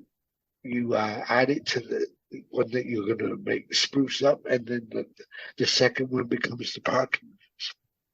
Yeah, The do some you know demolition on it, right? Just completely just take it down, and yeah, you Mhm. could add yeah, on you like make a a, little cafe like you mentioned, or you know, a garden, and yeah, you put a little playground in there, and then you put like yeah, or something. a wooden gates that open um, to maybe the second one was run down, but the pool was in great shape. So the pool becomes uh, the co-op, the little units, swimming pool, and the parking Well, lot. yeah, I mean, you could put a daycare in there, you could put a So playground in there, or anything. Yeah. yeah, so it really I think there's a lot of room, instead of just going, oh, that's that Cedar motel. No one wants to go there. Yeah, yeah, yeah. And Yeah, the rundown place. you do, Yeah, I know that place. And it's all of a sudden, the shutters are white. There's a little yeah, plants hanging out. fabulous. If you take a year and you literally close the place down, and you do the outside and you do the insides, Hmm. and it's all of a sudden you're going to fill it fast, whether Hmm. you're Oh renting yeah, it the whether demand you're would be there. renting whether you're renting it as one bedroom units, or if you're Airbnb it for tourists. You know, it's gonna get occupied, and maybe you give university students a 10% discount if they, hey, are you a Brock student? Or whatever. Okay, uh, instead of the rent being 600 a month, it's 550. You Yeah, know, yeah. and and and and anybody with a Brock University Right. student card showing that they're, at the university, or maybe you make it for anybody that works at the casino, just come stay. So, team up with someone that wants to open their first restaurant, and they're looking for something quaint, small. So, Yeah, I just wish we've the seen government. Oh, we've go ahead. seen examples of tiny, like of business, small businesses starting up in something that is not much bigger than the 800 square feet, right, Yeah. of a tiny home. I mean, like if you look at the example of Kitchener that Alan had mentioned earlier, there was a great article about a community kitchen that started up that Mhm. way. Mm-hmm. Mm-hmm. Oh yeah, I mean, and there's not saying anything that you couldn't build a tiny home for a small business, like a little clothing store or something.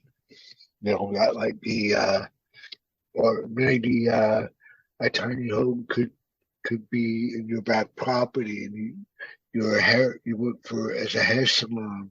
Mm-hmm. You know what this reminds me of? and- You know what this reminds me of, Brent? Because I know Yeah. you've been there too. Is Salt Spring Island, right? Yes. Salt Spring Island here in BC, awesome place. What's great about it is that you can get a map. You can buy these maps at different places, and it's basically a community map of all the people's houses.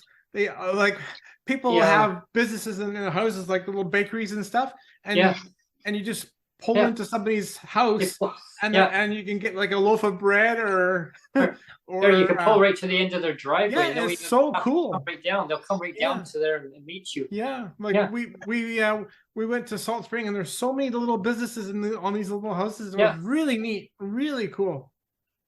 Yeah. And somebody in chat did just bring up the example of chip wagons, because again, right at farmers markets or places in need, they are able to go to where the people are and to work within a tiny space. Yeah.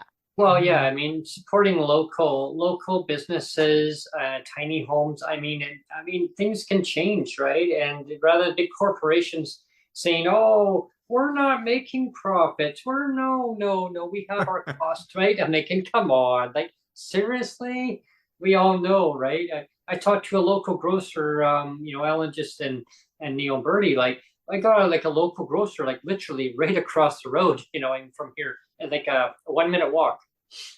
Prices are a little bit high, right? But there are a few things, and it reminds me of a tiny home, like a segment, because it feels like that community feel, like you're supporting that local small business. And I talked to them, and they keep their produce down in cost. Like they've managed to bring it down cheaper than our local grocery stores, which I went to this afternoon, and the price difference, oh my, they literally $2.50 more for broccoli. I mean, just as an example. I think these big corporations, and what's his name, Wes Galen, he's just sitting on his big house, just grinning ear to ear. And I'm just like, come on, Karma, you've been talking about doing something.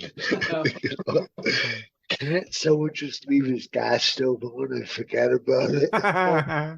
What bothers me is when they gloat. I mean, I wouldn't wish anybody $2 billion burn down on them, but no, but I mean, $2 billion of profits. Meanwhile, you have people like saying help, and then they're like, oh well, we're making 300% markup on each product. Well, gee. Yeah. So how many? We've hit the 2 hour mark, guys. Oh, okay. All right. If we want to how many people do we have in tonight? Who did we have? In the chat? we had Jennifer, Dan, Mando Bear. We also had Oh, no. some of the regulars from Neil's channel, Epic Gamer, and we had Maxwell as well.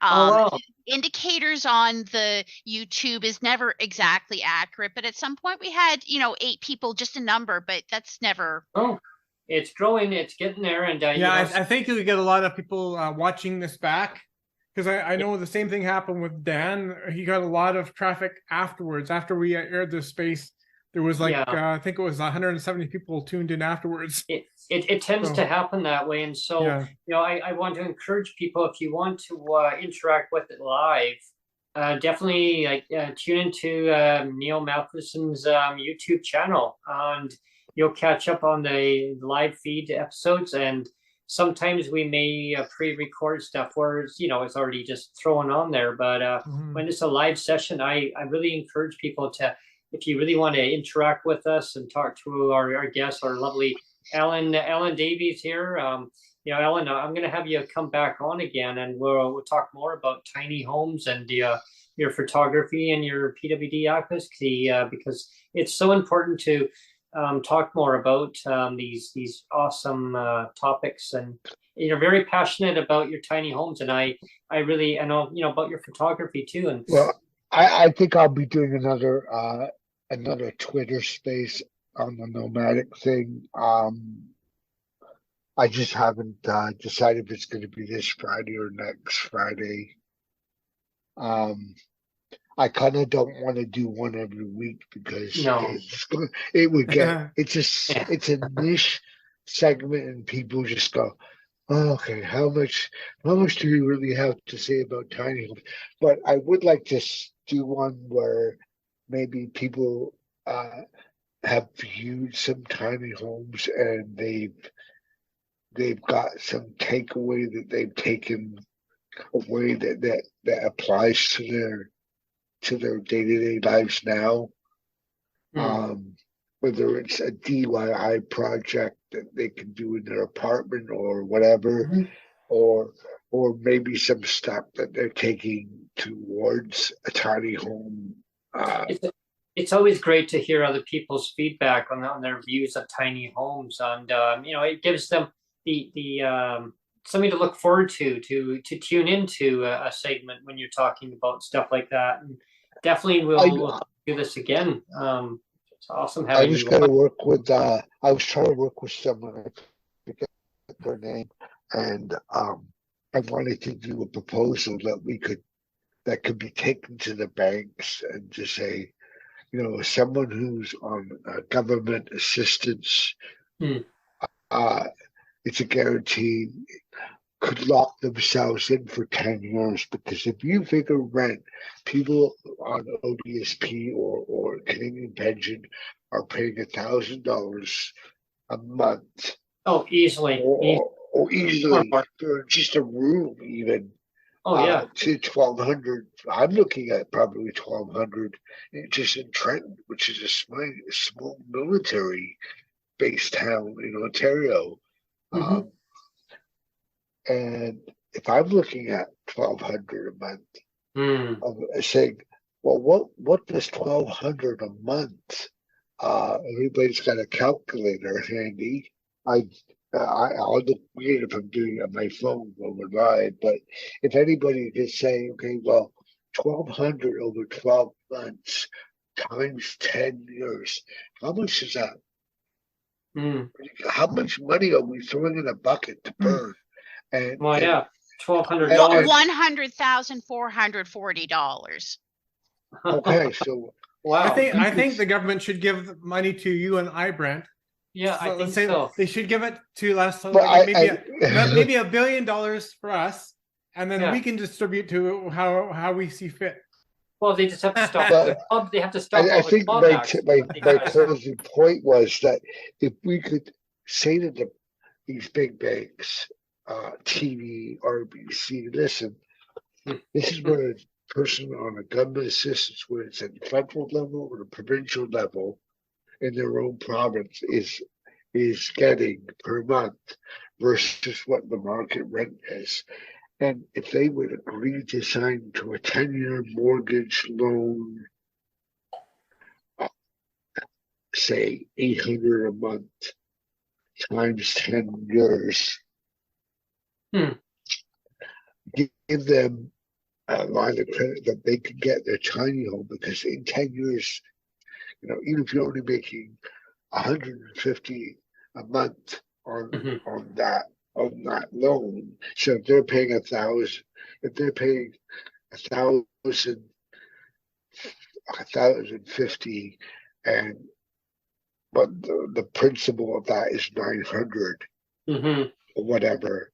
So they're paying 900 a month to the bank plus the interest, which works out to 1,050.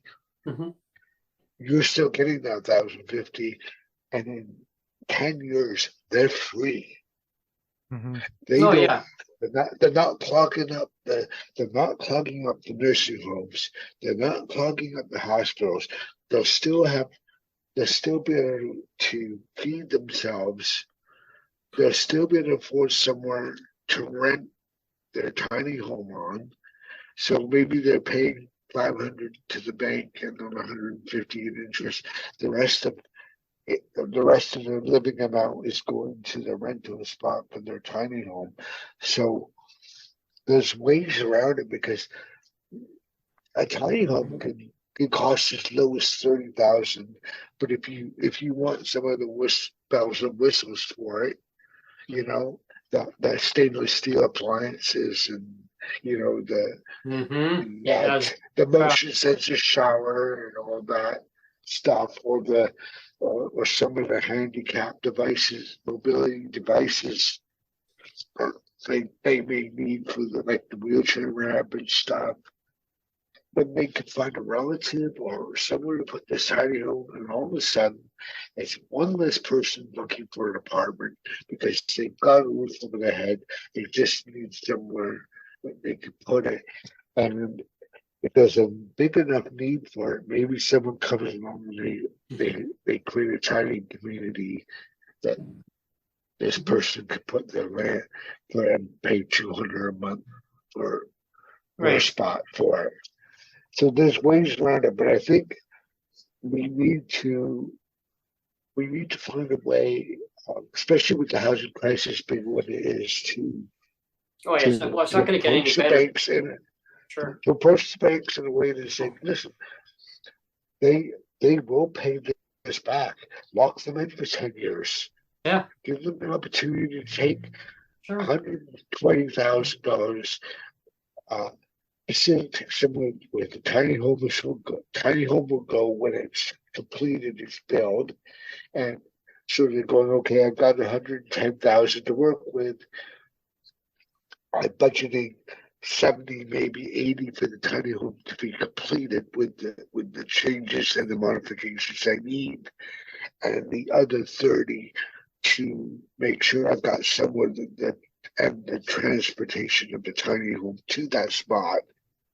Almost definitely. I mean, there's something definitely to explore, right? Because the way that you mentioned, Alan, the way that 110,000 to a bank is nothing. Yeah, it's nothing. They're charging millions of people right now. Everybody gets charged. There's probably a million people that get charged $15 a month every month for bank fees. Oh yeah, they got to get rid of those bank fees. That bank at the minimum is making $15 million a month. Oh yeah, they got to get rid of those bank fees too, right? I mean, that's just. That's what I'm just saying, just based on their bank fees.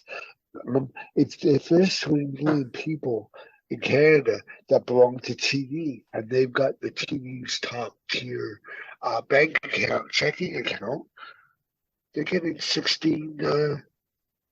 They're getting hit every month with $16 every month out of their account, which means the bank is taking $16 plus the 3 million people that clients it has, customers, and they're making a killing on the bank. Oh, they fees. are. I mean, well, they're making their money off of different loans, credit cards. I mean, you name it, bank fees. So they're not hurting. I mean, they've made record profits, just like the grocery store chains, right? I mean, they're gloating about it, right? The first quarter, second quarter, third, fourth. Wow. I would like, I Maybe they would could like send us some to, money, right? I mean, I would like Trudeau to, if he's going to do something for people that are struggling, is to open the rent to own to people that yeah. are on assistance, so that they can rent a tiny home, they can apply for a grant Hmm. up to $75,000, which would probably do it for a single person, with even with a mobility issue, Hmm. to build a tiny home, and they can rent that tiny home once it's complete from the bank, from the government, Hmm. until it's owned. And the Right. segment of their benefit, their income, is pays that month. Because otherwise, you think Tent City's bad now across Canada? Give Oh, it 5 more years. oh, it's gonna be way worse. It's gonna be way, way worse. And But it won't. They won't be able to hide it. They will. They will not have the manpower to go to every park no. and close. It's going to. It's going to look like. I saw a video that was unrelated to homelessness. It was. I forget his name. He's the urban cowboy guy. I forget what he's called, but he's a Porsche guy. He's Mm. famous fashion guy in California. I forget what he's called.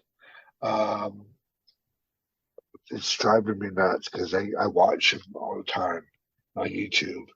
Um, Magnus Walker, I think. I want to say that's his name. He's a fashion guy, kind of an urban hippie. Mm. But he's got this crazy Porsche collection at his warehouse, and he drives around and they show streets of Los Angeles, and especially the areas under the bridges and stuff, or the Hmm.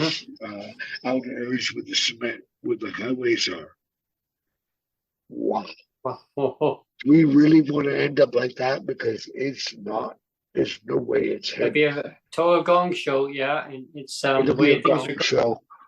Definitely, Anyway, definitely. Brent, Hey, Alan, yeah, thank yeah. you so much. I want to wrap this up, but this is Absolutely. fabulous, fabulous time with you on today, and we're definitely going to do this again, for Well, sure. that would be awesome.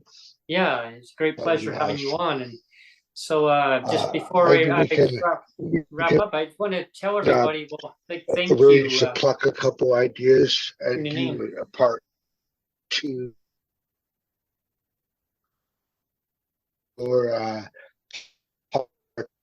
that we pick some of the highlight stuff and kind of dig into it a little deeper, where we kind of glazed over the general stuff with the photography and the tiny homes. So Hmm. I would definitely be down for another one. Oh, Yeah, for sure. that's And good. yeah, definitely we'll do a recap on it and a follow up with it. We'll call it the segment number 2 with it. But I want to thank everybody tuning in, watching us live today. If you missed today's episode, again, tune into Neil Matheson's YouTube channel, and you'll catch up on any of my shows here. It definitely, if you'd like to watch live, definitely tune in live. More interactions, and send your questions into us, and we'll do our best to answer each and every one of them. I'm seeing here there's a little there's 3 things on the chat. Those were It's in comments chat. about the audio quality earlier Oh. on in the show. Okay. Alan, you can definitely Okay. read them, but Oh yeah, I yeah. just noticed them at the bottom of my screen.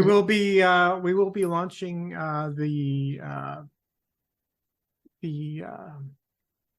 the spaces that we had before. We'll be doing them through YouTube. The open mics at some point The we'll open be mic launching type those sessions, yes. Yeah. Yeah, the people, there's been a lot of asking lately regarding that. I'm glad you brought the topic up.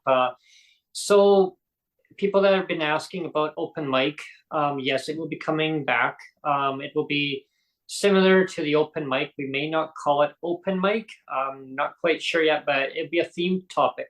So what it'll be is the same gathering of people.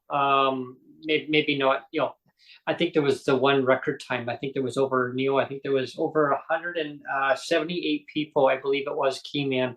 I didn't even see everyone there. So it was brought to my attention, hey, like, you got 178 people. I'm like, well, I can't talk to them all at once. Yeah.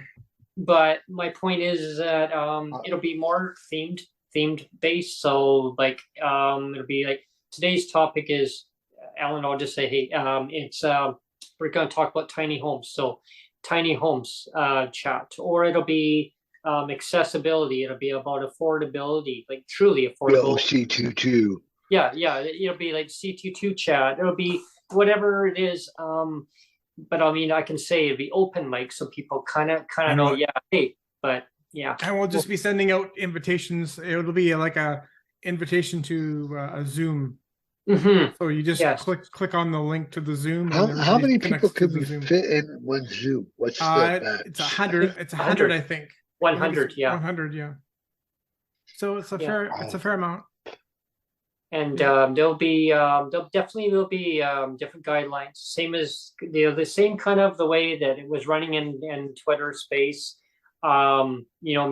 Basically people who are, when they're speaking, they'll just mute their mic while another person's talking. And yeah, I mean, we'll there might be a few trial by errors when it gets launched. I mean, I'm sure there'll be a couple little bugs here and there, but we'll work through it. And is there a hand gesture?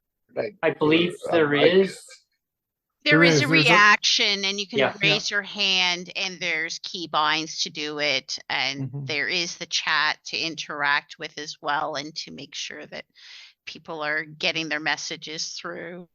Yeah, and it's more of the same kind of theme. It is, but it's rebranding it, like we mentioned before, and I'm looking forward to it because I know people need and want that interactions, and I get it. I miss that too, you guys. Like I do, and so by bringing it onto Zoom, I think it gives people more an option because they can actually do video or they can do just audio, right? So now you've got more. It's your choice whether you want to do that or not. So now you've got more options too, or where Twitter Space you didn't have it, and also, I mean, I can use any device to use for Zoom. And that's another bonus too. And that was a lot of feedback. So there was a lot of thinking that went into this decision making, and that's because people say, well, why? Well, and also, let's be blunt. I mean, even anybody that misbehaves on the Zoom, they'll be turfed, right? And, it'll be easier to turf people too. I'm saying that to Neil earlier. I said, I'm only slightly softer than Dan. They'll go into their green room, right? They'll go into the green room. The green room, or the weight room. Hey, where is it? In the corner, facing the wall. They'll say, "Hey, what is it? What? Oh, they see as myself." What? And so I think it's more about respecting people's time when they're speaking. From Seinfeld. No soup for you. 1 year. No soup for you. I had that happen one time. This is going back quite a few years ago now. Wow, when they had Greyhound. So I took a Greyhound trip one evening. Back in 2013. Took a Greyhound trip. Or no, 2014. Yeah, it's 2014. So I took it out to Calgary, and I stayed at this little hotel. And it was nice. I had points I saved up with my mom. Her and I had traveled, and my mom would say, "Oh, God rest her soul. Oh, let's just put it on my card." So I kept on, let's stay at this one hotel. Why? I kept on getting all these points. So I saved up like so many points. So we went, and and hey, thanks, Mom. I mean, you know what I mean? So I would go and use these points. So I do want to stay somewhere now. Go free night. Yeah. So anyway, I stayed at this one hotel, and I wish I wouldn't have, but anyway, it was okay. The soup Nazi, I called her the coffee Nazi. Instead of no soup for you, no coffee for you. I said, hey, where's the coffee in the morning? Well, we got decaffeinated. I'm not having decaffeinated coffee in the morning. And sir, no coffee for you. You wait. And I thought she was serious. She was joking with me. And I said, where'd you get that from? Well, have you ever watched that segment? No soup for you. She goes, I'm the coffee Nazi. But I remember when George got bread on that, and he asked for the bread, and the soup Nazi's like, "You're pushing a little man." You'll push your luck. Okay, let's sign off though, people. Yep. Do your sign off now, Brent.